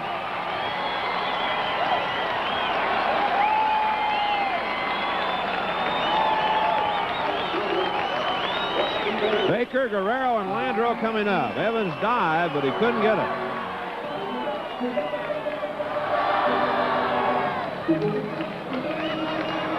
So for the second time this week, the Dodgers get the benefit of putting Greg Brock in the number 2 spot on the order.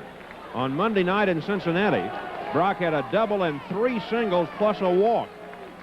The next night they batted him third. He singled, walked, and hit a sacrifice fly. And tonight he's been on base all 3 times against Garrelts. Baker has singled and walked, and he takes high for a ball. Rupert Jones grounds out to Glenn Hubbard in San Diego. 2 out, nobody on. And Bobby Brown, the hitter. The Dodgers trying to expand their lead against the Giants in the 5th inning here in Los Angeles.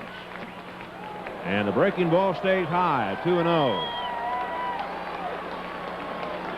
The Giant bullpen is busy. They had Andy McGaffigan up in the 3rd inning. And that was ball 2 to Baker. Sachs at third, Brock at first. Nobody out. 2-0 Dodgers. Ground ball will get the run in. LeMaster's only play is to first. An RBI for Baker. As Sachs is home, Brock takes second. Dodgers 3, Giants nothing. O'Malley could not get to it. And the only play LeMaster had was to Evans at first base as Sachs scores.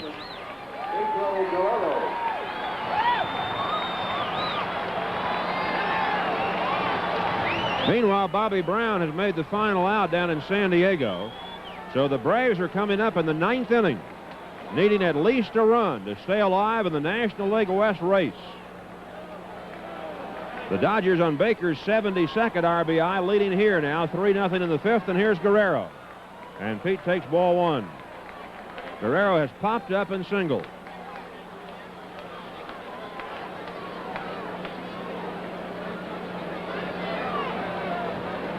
Chambliss, Ramirez, and Benedict due up for the Braves in the 9th inning against Eric Schau.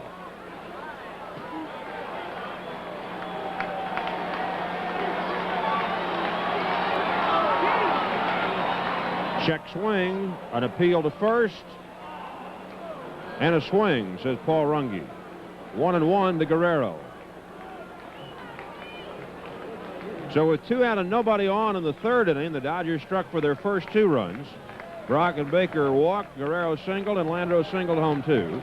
And here in the 5th, consecutive singles by Saxon Brock and a scoring ground ball by Baker to make it 3-0. 1-2 to Guerrero.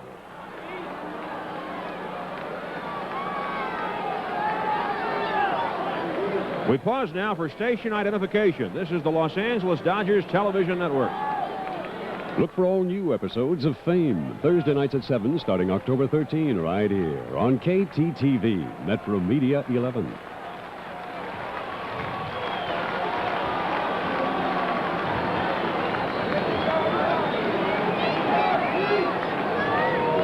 One ball and 2 strikes. The count to Pedro Guerrero. 1 out, Brock at second. And Scott Gereltz's next pitch. He went too far around and strikes out. Strikeout number 4 for Gereltz. 2 away in the Dodger 5th inning. And the hitter will be Ken Landreau, who's 2 for 2 with 2 RBIs. First base is open with the right-handed hitting Marshall due up next. And it appears the Giants will intentionally walk Landreau. Bob Brindley holding up 4 fingers. So Kenny will be put aboard, and they'll take their chances with Marshall. 4th walk given up by Gereltz. Meanwhile, down in San Diego, the Padres, at the start of the inning, have decided to change pitchers. Eric Shaw, who did a marvelous job tonight, blanking the Braves over the last 7 innings he pitched, has been replaced by left-hander Gary Lucas. And Chris Chambliss leading off down there. We will keep you posted, right up to the moment in that ball game. Now we go live to San Diego. Marshall coming up here at Dodger Stadium. He has struck out twice against Gereltz. Lucas working out of a stretch even with no runners on base. That is the pattern that Gary has used all year long. Like Shaw, Lucas is from Riverside. So a couple of Southern Californians trying to collaborate tonight and help the Dodgers. More importantly, help themselves. Here in Los Angeles, Marshall has just grounded out to Tom O'Malley, the 3rd baseman. So the Dodgers get a run on 2 hits and they leave 2. And at the end of 5, it's the Dodgers 3 and the Giants nothing.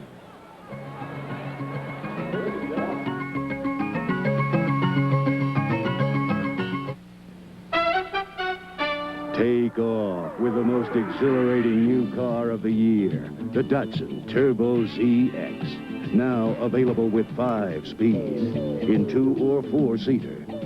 The 5-speed Turbo ZX. This year, shift into something awesome.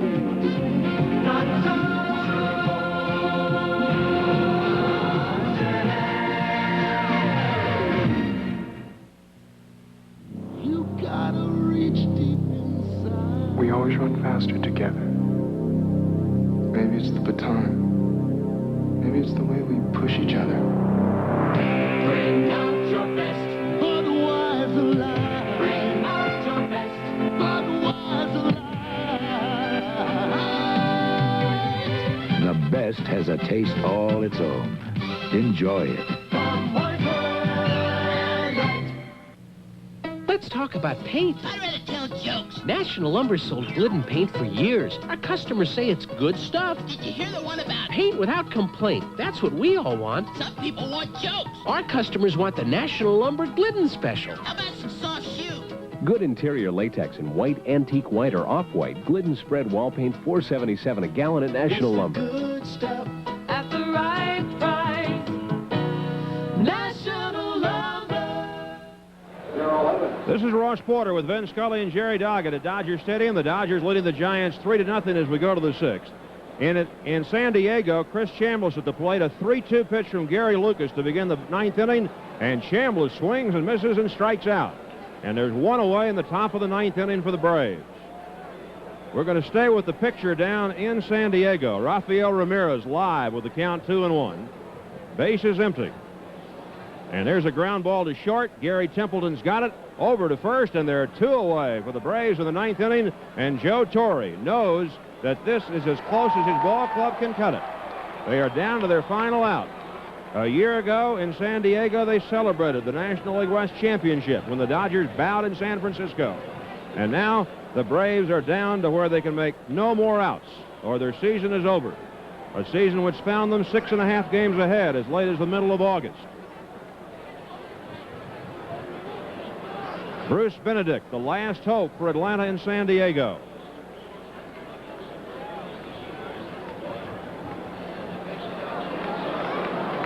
Gary Lucas trying to nail it down for Eric Chow. Bruce Benedict lifts a pop foul out of play.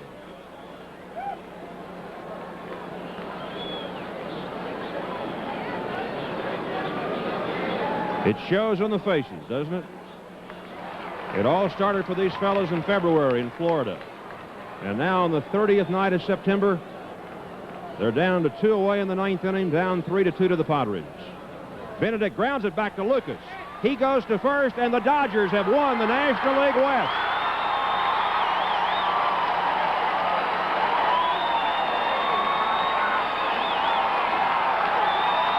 There it is on the scoreboard on Diamond Vision as you look at the Dodger dugout. For the 4th time in his 7 years at the helm of the Dodgers, Tommy Lasorda's ball club wins the division. And you talk about some happy faces. And a standing ovation at Dodger Stadium. Darrell Evans, meanwhile, had a long foul fly down the right field line to make the count 3-2. But the fireworks are going off at Chavez Ravine as the Dodgers, the young ball club that many people said could not win this year, a team that revamped, a team that relied on youngsters, a team that was down by 6.5 games on the 14th of August. And they have just won the Western Division Championship. Meanwhile, Evans strikes out here. Fernando has his 5th strikeout, and the celebration continues in the Dodger dugout.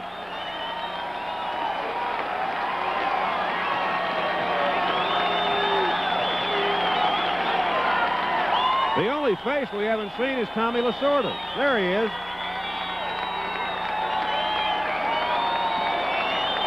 Some anxious moments for the skipper in the last few days, especially going through the scoring drought in San Diego. 2 runs in 2 games last night, but tonight, the newly crowned champions of the West, the Dodgers. And on behalf of the entire organization, our thanks to the great fans of Southern California who have supported this ball club again this year. They'll draw over 3.5 million by the time the turnstiles close here Sunday afternoon. Jack Clark has to be a little distracted as he tries to bat at the plate. The count goes to 2-0 on him.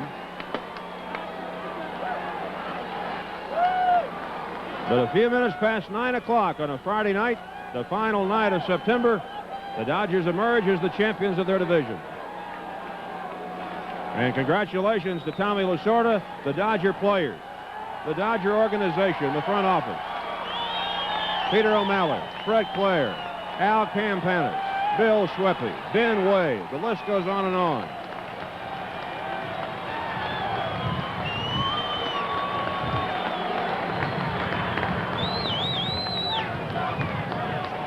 Back to the ball game. Clark up there with the count 3-0, and he takes a strike.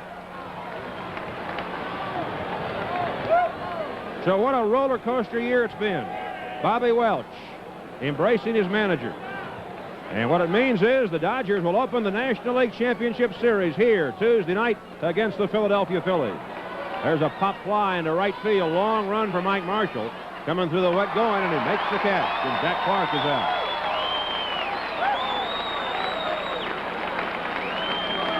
Two out in the San Francisco 6th inning. And the hitter will be Jeff Leonard.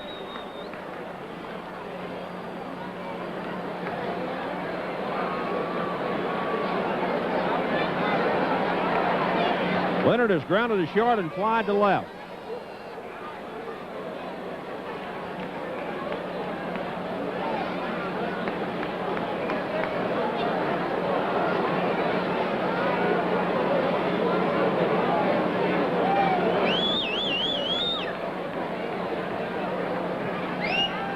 Screwball swung on a miss by Leonard. We'll be going to the Dodger dressing room after the game tonight for the post-game show. So we invite you to stay with us. That's when the celebration will begin again.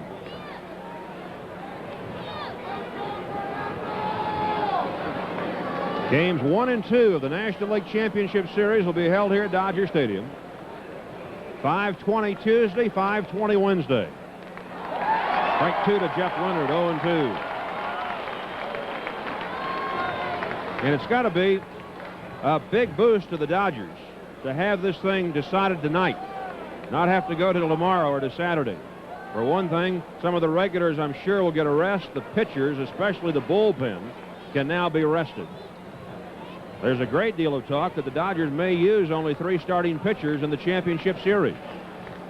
And Fernando strikes out Jeff Leonard. Fernando now has struck out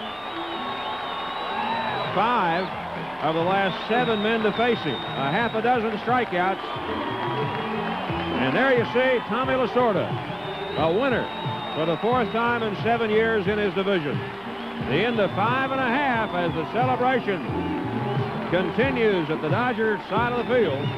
Our score, the Dodgers 3 and the Giants nothing, and the regulars coming off the field now being embraced by the fellows on the bench.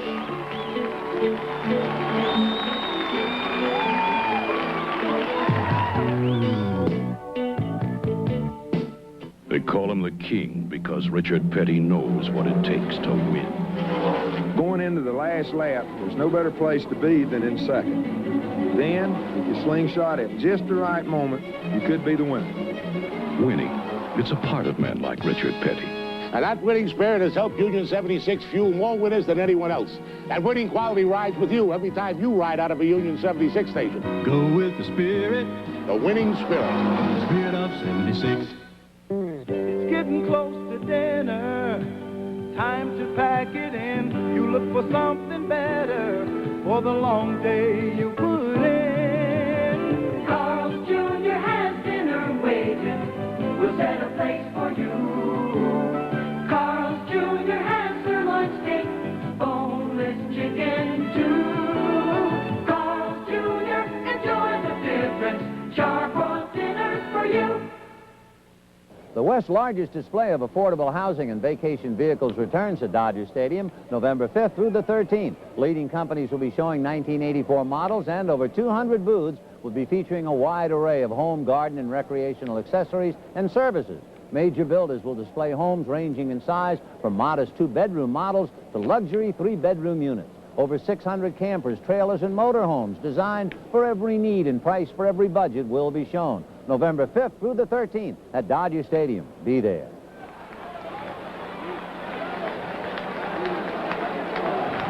The joyous fans at Dodger Stadium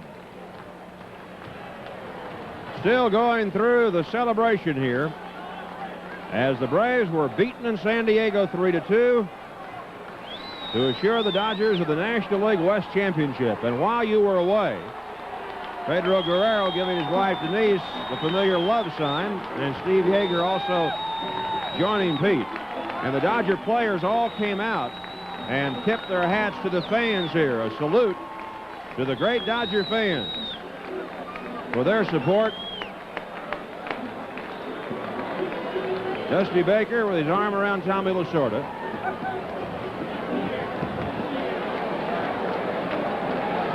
Here's Lasorda as we taped it while you were away.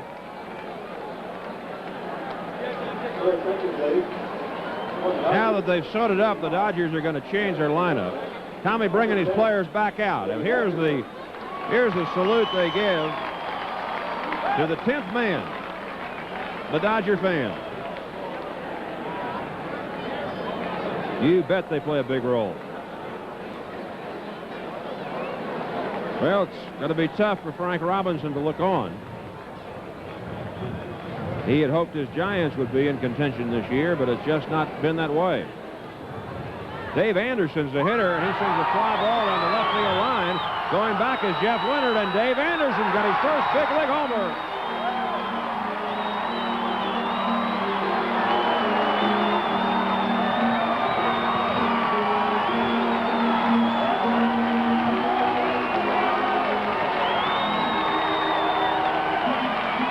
Talk about got a happy face. The young man from Florida, Dave Anderson, with his first big league homer, batting for Bill Russell in the bottom of the 6th inning.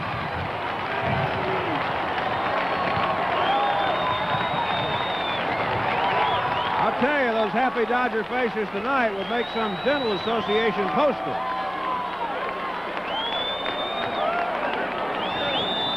Leonard went as far as he could go and was gone. Now here's another one of the youngsters in the Dodger lineup, Jack Pimple, lifting a fly ball to Jack Clark. And one away in the 6th inning. 4-0 Dodgers. In a game now they don't have to win. Fernando Valenzuela, who has been sharp tonight, comes up now.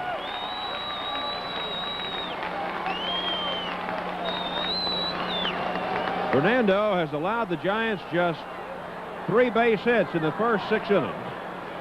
And he fouls the first one back. The Dodgers and the Phillies open up the National League Championship Series here at Dodger Stadium Tuesday evening. On the home run, by the way, by Dave Anderson, the Union Oil Company is pleased to present a $50 book of Union Oil auto script to the Adelaide Christian Home for Children in Culver City.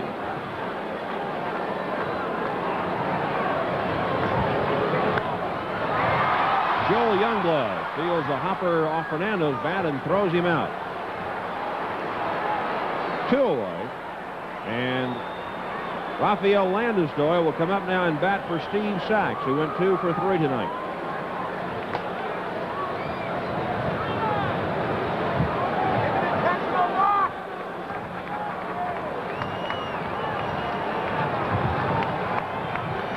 Hugh Alexander, who is the Phillies special assignment scout and who has been shadowing the Dodgers and charting them for over a week now, told me tonight that in discussions he held yesterday with Philadelphia manager Paul Owens, the belief is that John Denny will open the playoffs here at Dodger Stadium Tuesday night, not Steve Carlton.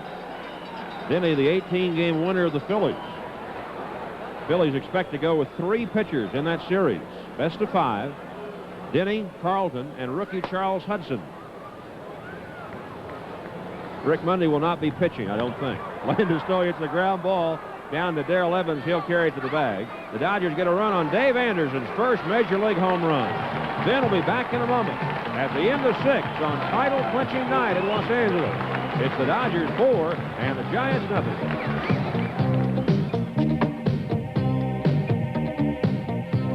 This new 84 Nissan truck, now that's value. Tough double steel walls. Sticker priced at just $59.99. 3 across seating. The most powerful standard engine in the class. And a sticker price of just $59.99 for a rough, tough Nissan truck.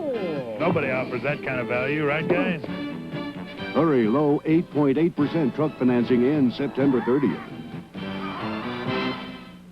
If your home isn't protected against fire, prepare it by investing in quality fire safety supplies from True Value hardware stores.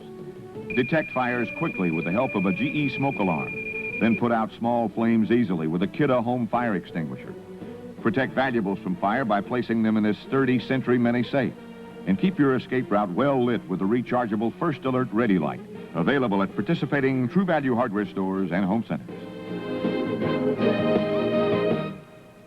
Comparison shoppers are making a fresh discovery at Lucky. Mary Patterson did. Mary, how does this produce department compare to other supermarkets? Quality's a lot better, and there's a larger selection. When you shop for produce, Lily, is it more important to you to get price or quality? Both. And I like good quality, and I like lower prices. And I find that when I shop here, I get both. Shoppers find the freshest produce at Lucky, the discount supermarket. Hi, everybody. Welcome to Dodger Stadium. It's a different Dodger Stadium than when we started the ball game. It is just the biggest outdoor party in town. The crowd having a ball. The Dodgers, of course, thrilled to the core. What a moment for them. This team that was supposedly in transition, this team of kids This team that was second-guessed with the deals with Steve Garvey and Ron Say, they have weathered it all, and they have weathered a bitter pennant race to become the National League Western champions. And the crowd just took sheer delight in first the news from San Diego. Now, just for old time's sake, they'd like to see the Dodgers whack the Giants once or twice. Let's go down to the field. We got a lot more to talk about.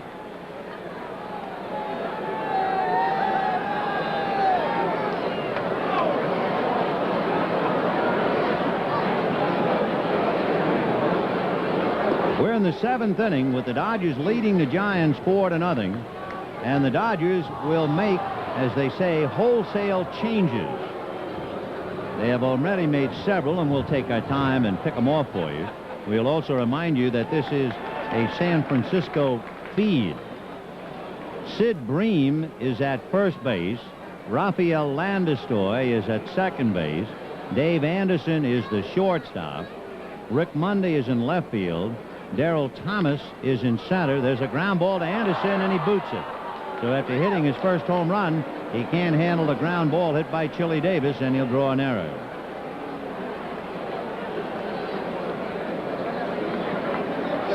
Candy Maldonado is in right.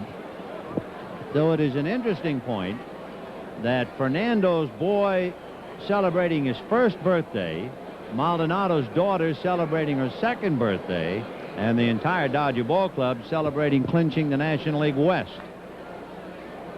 The Dodgers making all these changes. We know that Anderson, of course, is in Russell's spot, and we know that Landistoi is in Sack's spot. Fernando delivers in a fly ball to right center, and that's a gapper. That's going to go to the wall. Darrell Thomas chasing it and picks it up at the track.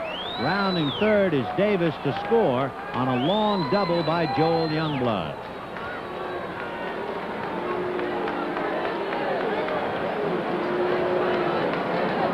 So it is 4-1 in favor of the Dodgers as Youngblood drives it up the alley in right center.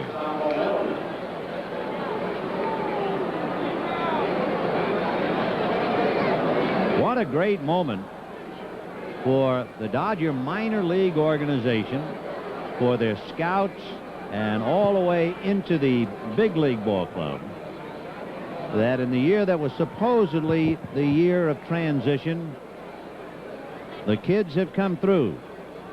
The Marshalls and the Brocks, and then unexpectedly they had a call on the Breams and the Fimples, and they have gotten the job done. O'Malley singles in Youngblood, so it is 4-2 Dodgers. Nobody out, and the batter will be Bob Brenly.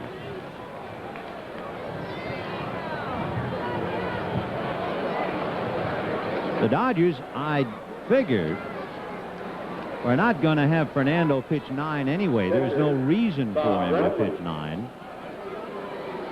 And they get Oral Hershiser up in the bullpen. Hershiser is replacing Steve Howe on the roster. So Hershiser will be eligible. There he is. He'll be eligible to play and appear in the league championship series. Brenly, a check swing and a slow ground ball to Anderson. Dave throws to Bream in time for the out. That's the first out. O'Malley taking second. And now we'll see about Gurriel. Scott coming up. Dodgers leading 4-2 in the 7th inning. But the big story, the Braves beat them to it. The Braves lost. San Diego knocked off Atlanta 3-2. Quite a race between Atlanta and Los Angeles. Atlanta crippled with the loss of Bob Horner, and the Dodgers, of course, suffering a tremendous jolt when they lost Steve Howe twice.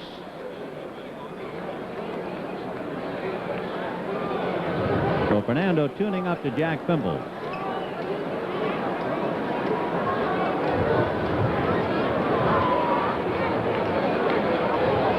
Interesting contrast, too, when the Dodgers and the Phillies begin the warfare Tuesday night. And that is the Phillies, the Wheeze kids, the really old ball club, so to speak, and the Dodgers with some kids. A great study in contrast when the two organizations go into the League Championship Series. By the way, tomorrow's game is the NBC game of the week. And the Dodgers have lifted the blackout so that tomorrow's game with the Giants will be seen nationally, but it will also be seen here in Los Angeles.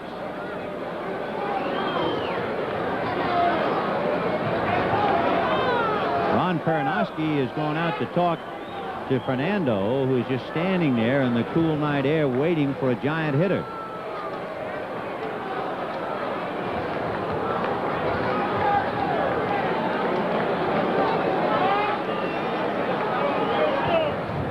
It looks like Pernoski was not only asking if Fernando were tired, almost as if to say, you know, it's not that important that you pitch. And Fernando seemed to want to stay in, as if, I just want to pitch.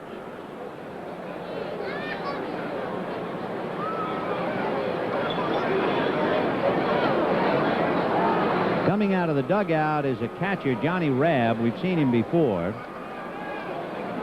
Your attention, please. So Rabb will hit for Gereltz, and he might very well stay in the game. And the new pitcher then bat in the 8th spot. We'll see. But from now on, we should see a lot of changes.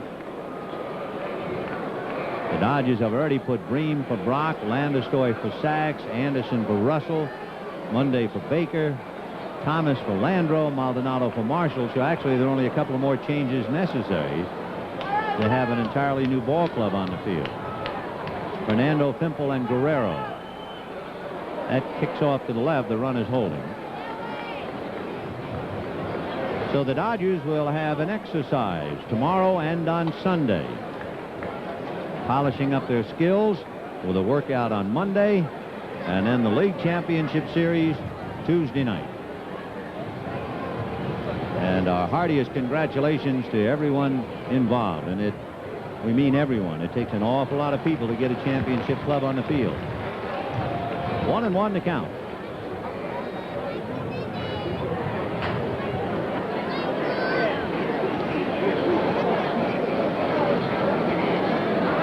At second base is Tom O'Malley. The 1-1 pitch, a big chopper off the glove of Guerrero, picked up by Anderson, but he doesn't have a play on the speedy Rabb. So the tying runs are aboard, and the batter will be Johnny LeMaster. Rabb will get a base hit, I believe.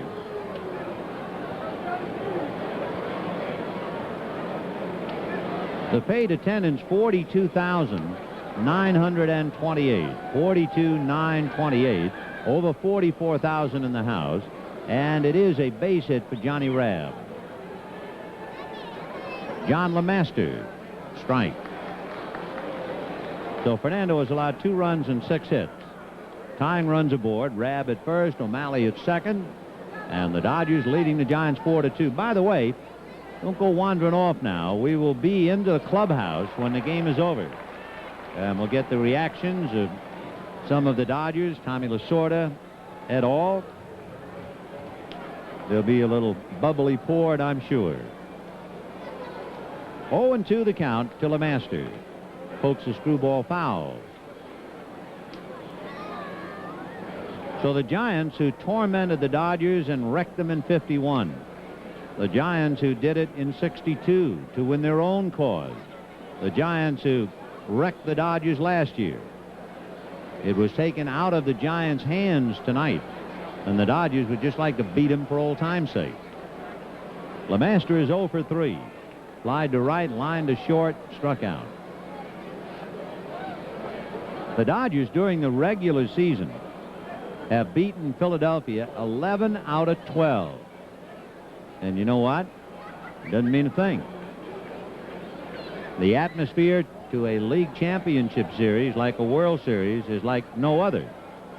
And those 12 games played as a long, long season just rolls around.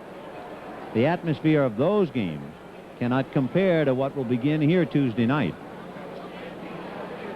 2-2, the count to Johnny LeMaster.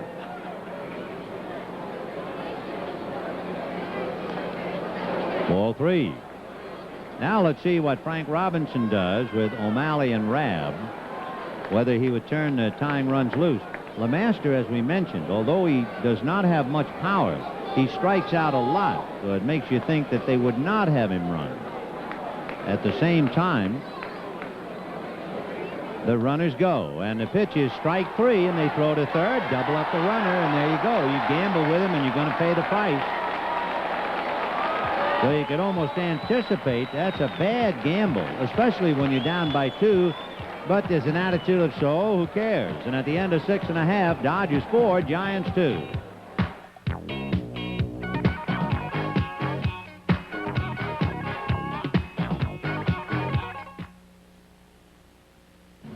You know, there's something on a Union 76 unleaded regular pump that you won't find on any other pump anywhere. A big plus. This big plus on the outside tells you what's been inside 76 unleaded regular for a long time. More spirit. Spirit that can help quiet knocking and pinging without paying for premium. So if you've been looking for a big plus in gasoline, you'll find it right here, where you go with the spirit of 76. Just take those old records off the shelf. I don't remember giving permission for a party, Joe. A party? You ever get high, Joe? Don't let me do anything stupid. Please stop! There's a time for playing it safe and a time for risky business. Starring Tom Cruise, rated Now R. playing at the Chinese Hollywood, Man's Westwood, and a theater or drive-in near you. The 1984 season is bound to be another exciting one at Dodger Stadium, so make your plans now to bring your group to Dodger Stadium in '84. If you're interested in group tickets for any of next year's games, now is the time to act by calling the Dodgers Group Sales Department, 224-1421. Those inquiring will be sent a special Dodger Group Sale promotional kit. That's the Dodgers Group Sale Department, 224-1421. Lots going on at Dodger Stadium in '84. Plan now for you and your group to be a part of it. That's the Dodger clubhouse. Very quiet and serene right now. All of their individual stalls. But later on, when this ball game is over, you can imagine it will be the eye of the storm. It'll be a veritable madhouse in there, and we'll try and cover it. But that's the way it looks before the boys come in to celebrate. Andy McGaffigan is going to do the pitching. And it is beginning to rain. But like Barbara Streisand said, don't rain on my parade. Don't rain now. Wouldn't you know it would? What a year. This year might very well, in fact, it is, the finest hour for Tommy Lasorda. Without a doubt, Lasorda did a magnificent job in getting his club into first place in the National League West.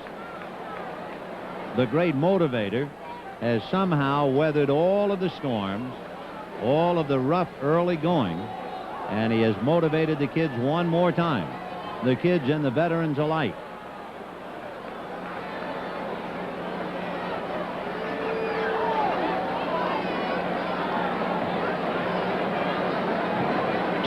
The count to Sid Bream, who is finishing up the game for Greg Brock. On deck is Rick Monday. So with the kids playing like Landestoy and Bream, etc., you also have Monday and Thomas, two veterans who are finishing up tonight. But anyway, our heartiest congratulations to Tommy Lasorda, who might very well win the Manager of the Year award. He really had to do some number this year. Well, the crowd came prepared. I've never seen so many umbrellas at Dodger Stadium while a game was in progress. Bream fouls it off, and hopefully that brief shower will move out. I mean, the other night we all had some laughs when Houston was knocking the Dodgers silly, and about 150 umbrellas popped up. But I mean, there are thousands, literally 20,000 umbrellas open. 3-2. And Bream, ball 4.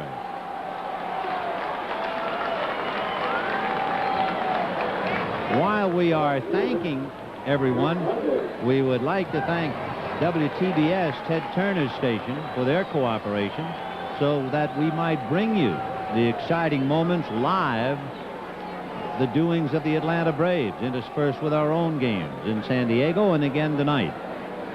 And we would sure like to thank everybody connected with KTTV, all the technical people, because they really had a monstrous job. Ground ball backhanded by Evans, and on his knees he gets a force play. The throw to first not in time. But you have no idea how difficult it was to do a twilight night doubleheader last night in San Diego, break down the equipment in the rain, and then come back up here and get ready for tonight's game. But they did it, and our heartfelt thanks and congratulations for a great job.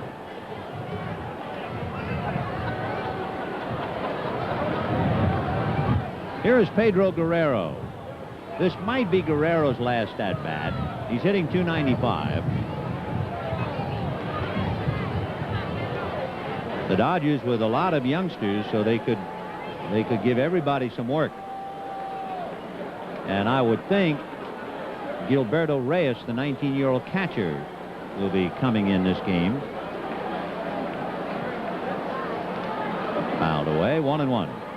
Andy McGaffigan finishing up.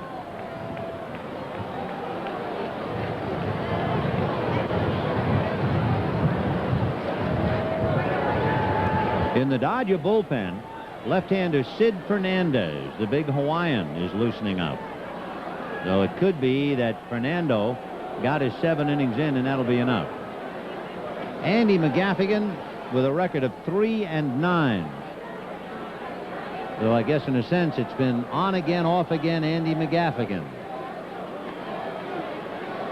His earned run average, a little over 4.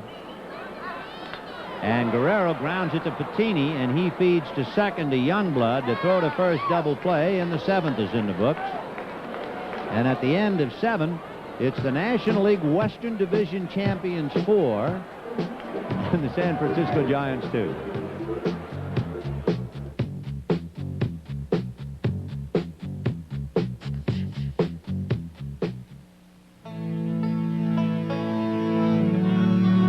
Early in the year, these guys were down here scouting the kids. Now they're back looking for help. Bring out your best Budweiser Light. Bring out your best Budweiser Light. The best has a taste all its own. Hey, Bob, you got a minute? Enjoy it. Budweiser Light. From the Farmer John collection, the meat that's ideal for barbecuing, fresh pork. And Farmer John's is sweet, succulent pork at its flavorsome best. The only strictly fresh eastern corn-fed pork in Southern California. So fire up your barbecues often, friends, for pork. And to enjoy it to the very fullest, make sure by asking your butcher that his pork is from Farmer John. Up before the sun, got the Honda ATC, gonna have some fun. Going three-wheeling, it's my lucky day. Going three-wheeling, come on out and play. Take it up, take it down, round and round and round. Going three-wheeling, got the Honda ATC. Going three. Thank you. As we go to the 8th inning with the Dodgers leading the Giants 4-2, Oral Hershiser will pick up for Fernando. The catcher is, okay, we'll go to third. Herman Rivera takes over for Guerrero. Cecil Espy is in center.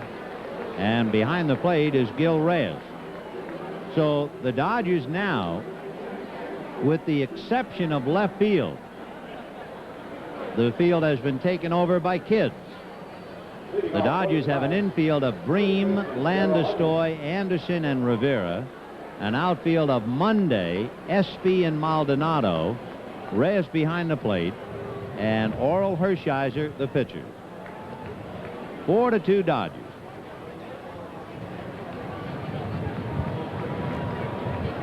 So Fernando had a good workout, and more important now, can get rested.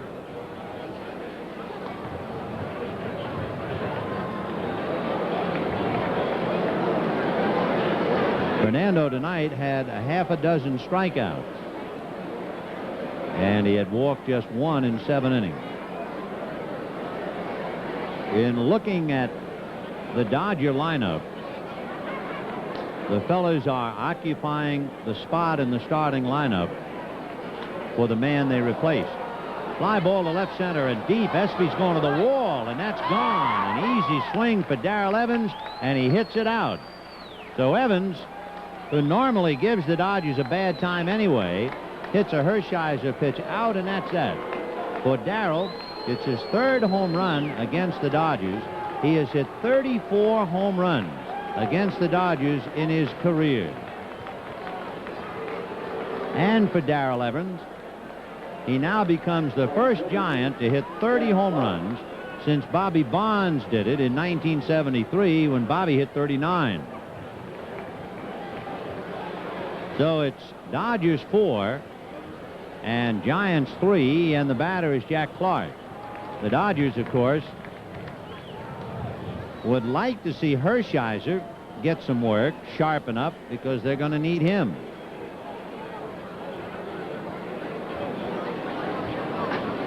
One and one to count. Gil Reyes behind the plate.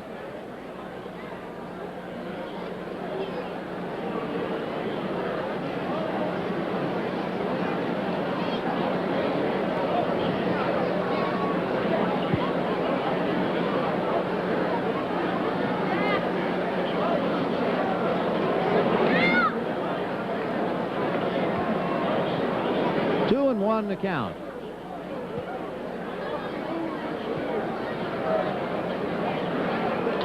Ground ball to the left of short. A diving attempt by Anderson doesn't make it, and the count 2-2.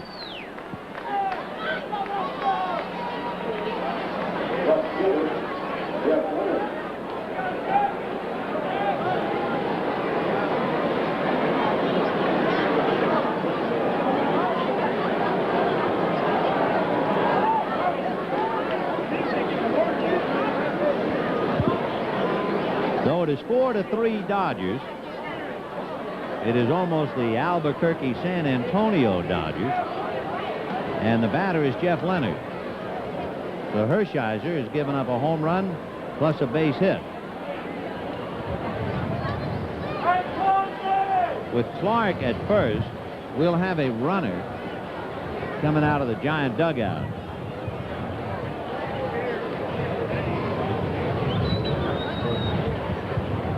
Gladden will be the runner. That's Dan Gladden, an outfielder, taking over for Clark.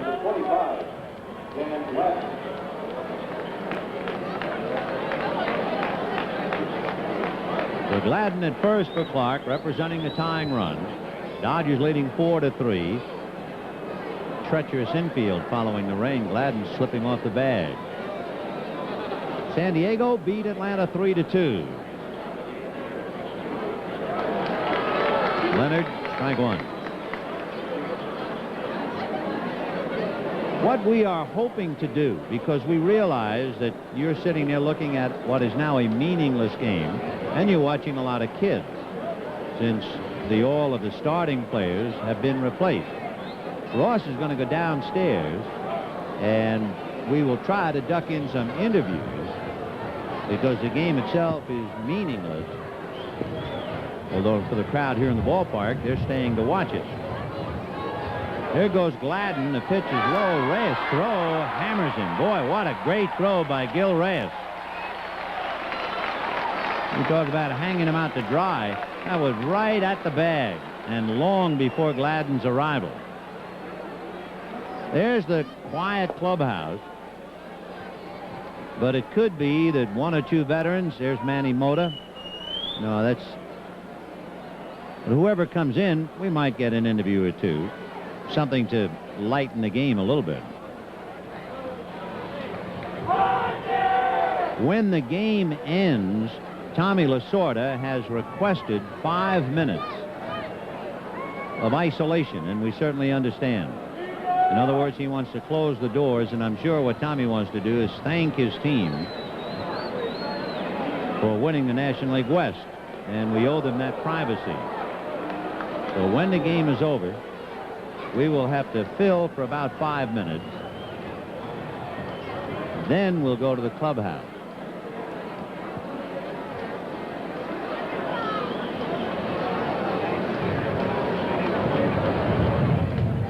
Busted bat foul outside of first. The idea that we had of perhaps going from the ball game to the clubhouse, I think there will not be anyone in the clubhouse.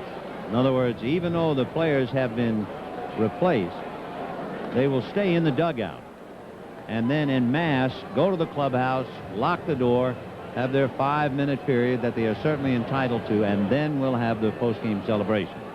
Okay. 1-2 the count to Jeff Leonard.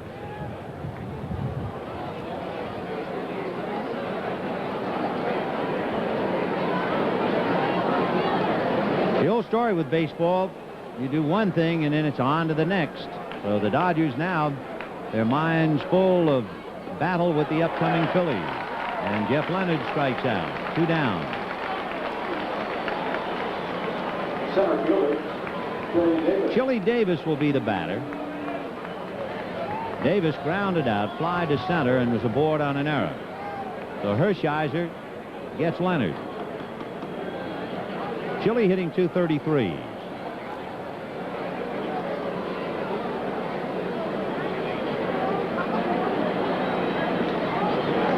Little dribbler foul to the right of the plate, and the count 0-1.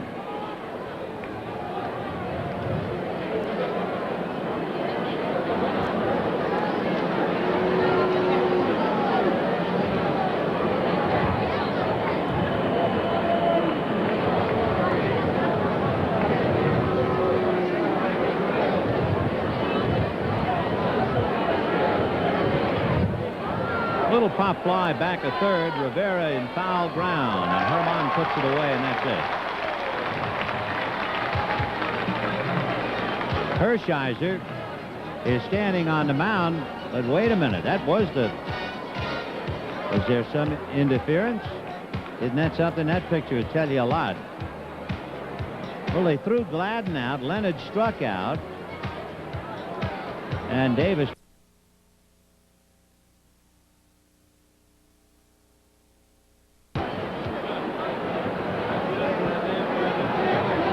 Now in checking with the Dodgers with a light rain, and evidently now we see it, catcher's interference allowing Davis to go to first. So give an error to the young catcher, Gil Reyes.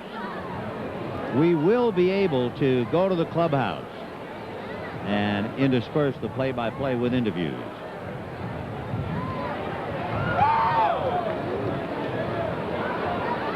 So catcher's interference allowing Chili Davis to go to first, and Joel Youngblood up there, 0-1 the count.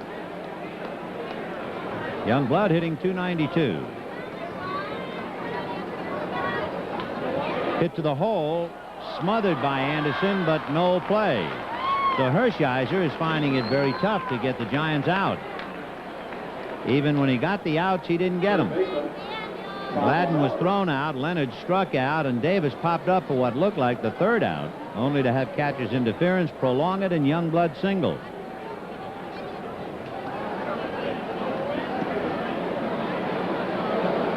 The batter will be Tom O'Malley. O'Malley grounded out, struck out with the bases loaded in the 4th inning, and singled in the 7th inning. O'Malley is 1 for 3. Strike. 0-1.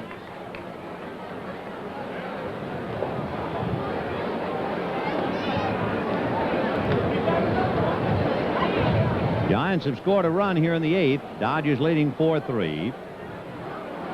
Again, we repeat, tomorrow's game will be televised locally on NBC.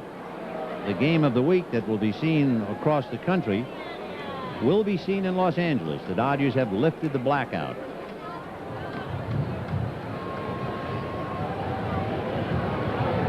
1 ball and 1 strike. Ground ball down to Anderson, and he'll shovel just in time to Landeskog ahead of the speedy Youngblood. So 1 run, 3 hits. There was an error and 2 left. The end of 7 1/2. Dodgers 4, Giants 3.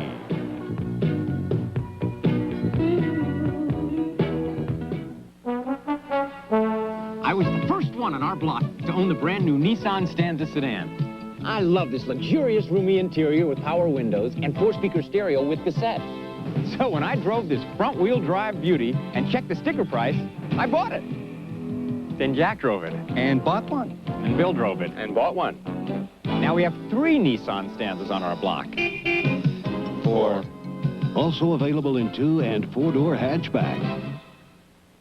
You know, it's getting harder and harder to find great old cars like these. They're real beauties. If you have one, you know it's also getting harder to find the gasoline you want to use, leaded premium, unless you know where to look. Look here, Union 76. Union 76 is one of the few places you can still buy leaded premium. And that's not just any leaded premium, it's Super 76 leaded premium. The great gasoline that makes your great old car go with the spirit of 76.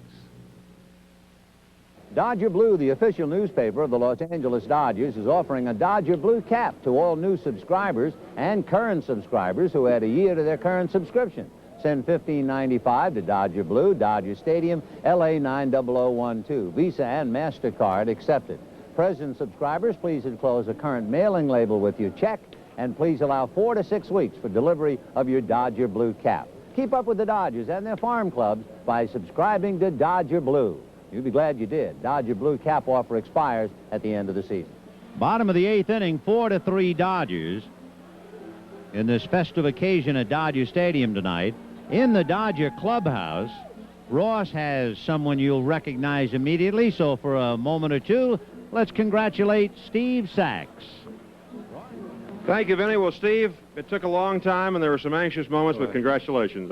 It was something.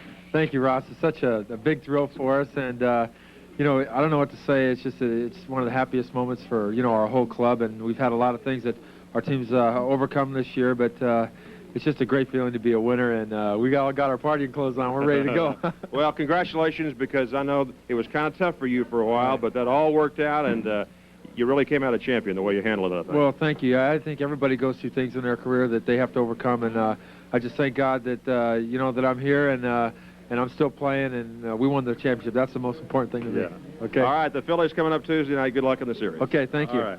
Okay, Vinny. All right, Ross. Congratulations, Steve. We'll be going back and forth, so you'll have a chance to see the players. Here's Cecil Espy finishing up for Kenny Landreau.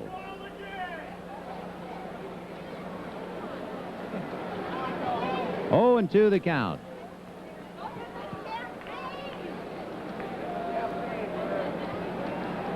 Oh, and 2 to Cecil Espy. As soon as we have a disposition of Espy, we'll go back to Ross, where Tom Niedenfuer, who played a monumental part in the Dodgers' success, will have a chance to visit with Tom.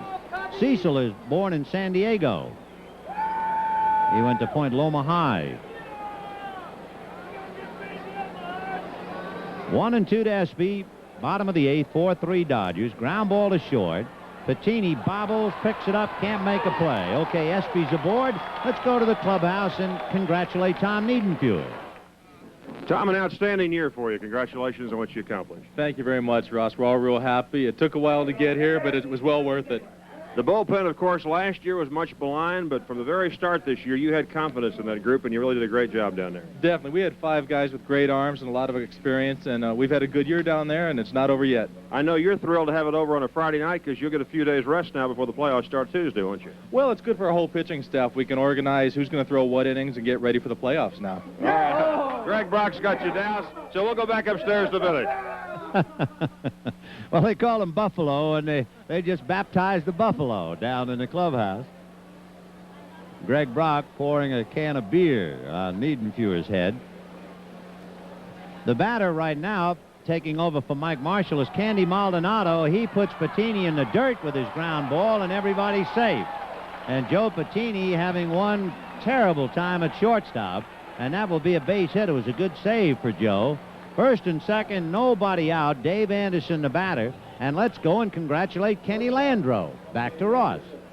Okay, Vinny and KT, a big night for you. What a big hit there. I know you really were thrilled because you've had a couple of rough days, haven't you? Yes, it was a big hit for me, Ross, and that's what we're here for. That's what we worked for so hard the whole year, this game right here. And when I came up with the bases loaded in that situation, I felt so good when I got a chance to come through. Now, are you going to take 3 days off maybe and kind of rest that ankle before the Phillies? Yes, it's coming around pretty good, and I'm going to rest it and get some therapy on it and be real strong and ready to go in Philadelphia. Yeah, congratulations on all of your career best this year and everything you've done. Thank you, Ross. And it's a pleasure here playing with the Dodgers, and I just love to win. Okay, back up to Vin. I just love to win. That sums up the game, doesn't it? Anderson bunting on the chalk, and it kicks off foul. So in the rain, the Giants and the Dodgers and all those hardy souls, and it's really a sight to see. All the folks sitting with their umbrellas in the rain, watching most of the kids in the Dodger organization now.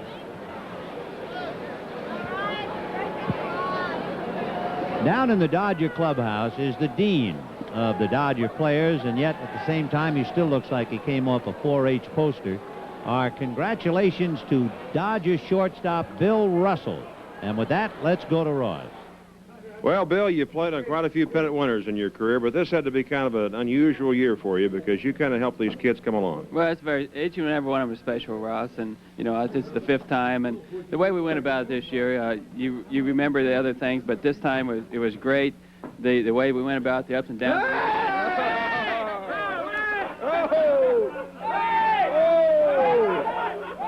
Take it, Vinny. We can't handle it down here.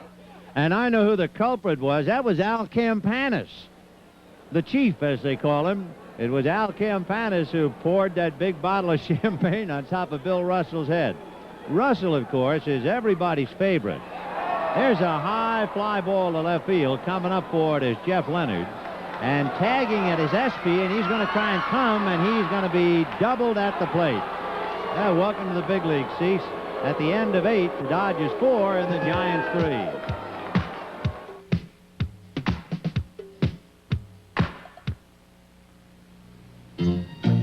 It's not just a race.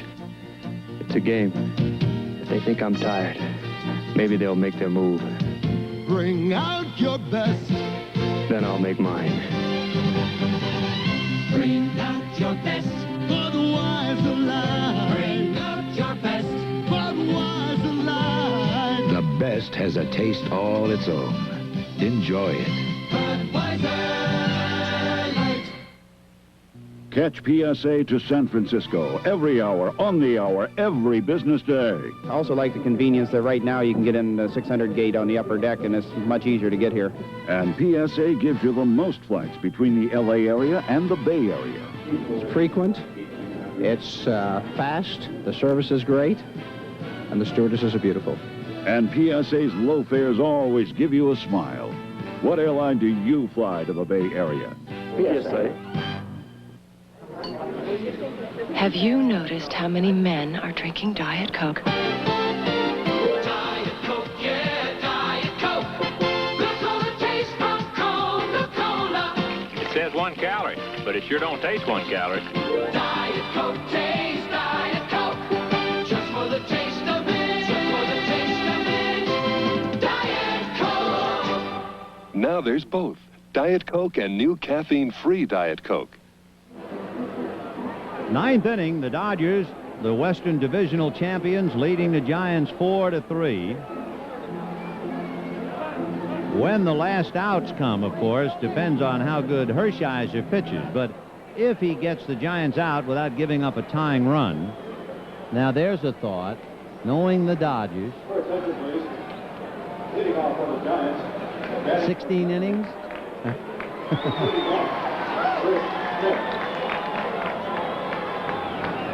The Giants have some kids of their own who are coming up. Chris Smith batting now for Brenly. And Dave Bergman is on deck. Chris is an outfielder. So kids against kids now in the rain at Dodger Stadium. Ball 1, 1-0. Chris is a switch hitter, and this will be his 60th at bat. He's doing okay. He's hitting .305. 1 home run, 9 RBIs. Little pop fly. Anderson will not get it. It's going to drop for a base hit. So Smith, a blooper to left. The reason we're wondering about the Dodgers, who seem to make everything so difficult, when this game is over, there will be a 5-minute period when the Dodgers will give thanks and congratulate each other in the privacy of the clubhouse, and then we will go, and then you'll have the entire team and etc. Dave Bergman. Max Venable is going to run for Smith.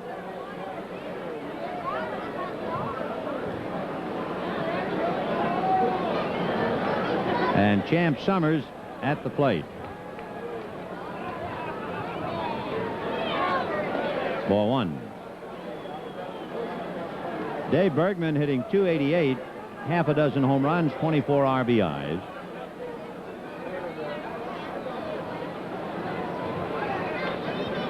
Ground ball to the hole. Anderson goes quickly on a bounce and just in time at second base. Now, normally during the course of the year, I think the Giants would be all over second base umpire Jim Quick on that. Anderson's throw appeared to be very, very close. But in this game, at this stage, they just let it go. We'll pause for station identification. This is the Los Angeles Dodgers Television Network. National League playoffs begin next Tuesday at 4:30 between the Phillies and Los Angeles Dodgers, right here on KTTV, Metro Media 11.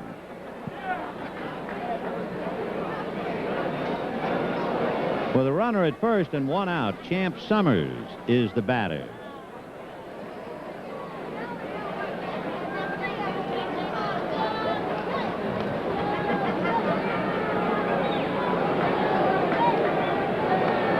One ball and no strikes. Oral Hershiser is trying to finish up for Fernando. Working on Summers with 1 out in the 9th. Darrell Evans on deck, and the Dodgers leading the Giants 4-3. Sounded like a cracked bat. Ground ball to Landistor, and they get the front man for the 2nd out. So the Dodgers, the Dodger kids, are 1 out away from finishing this thing off. And the crowd refusing to allow the elements to dampen the enthusiasm that has been here since the first pitch. Hanging tough. They want the last out. We're going to have a runner. Brad Wellman will run for Summers.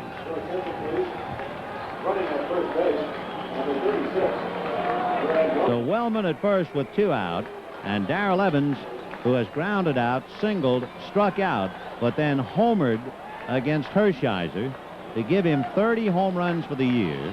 The first Giant in 10 years to hit 30 home runs. The crowd now starting to make some noise, rooting for the end of the game.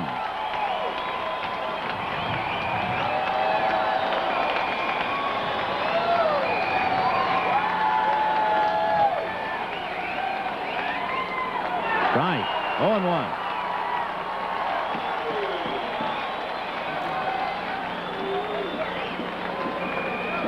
So in a very light rain with paper floating through the air and a crowd, most of whom came with umbrellas, waiting for the last out to officially make the Dodgers the National League Western Division champions, although they reached that goal back about the 6th inning when the Braves went under 3-2.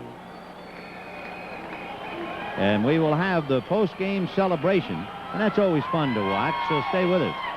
The 1-1 pitch hit right to Bream, and that's it. The Dodgers beat the Giants 4-3. We'll have the totals after this message.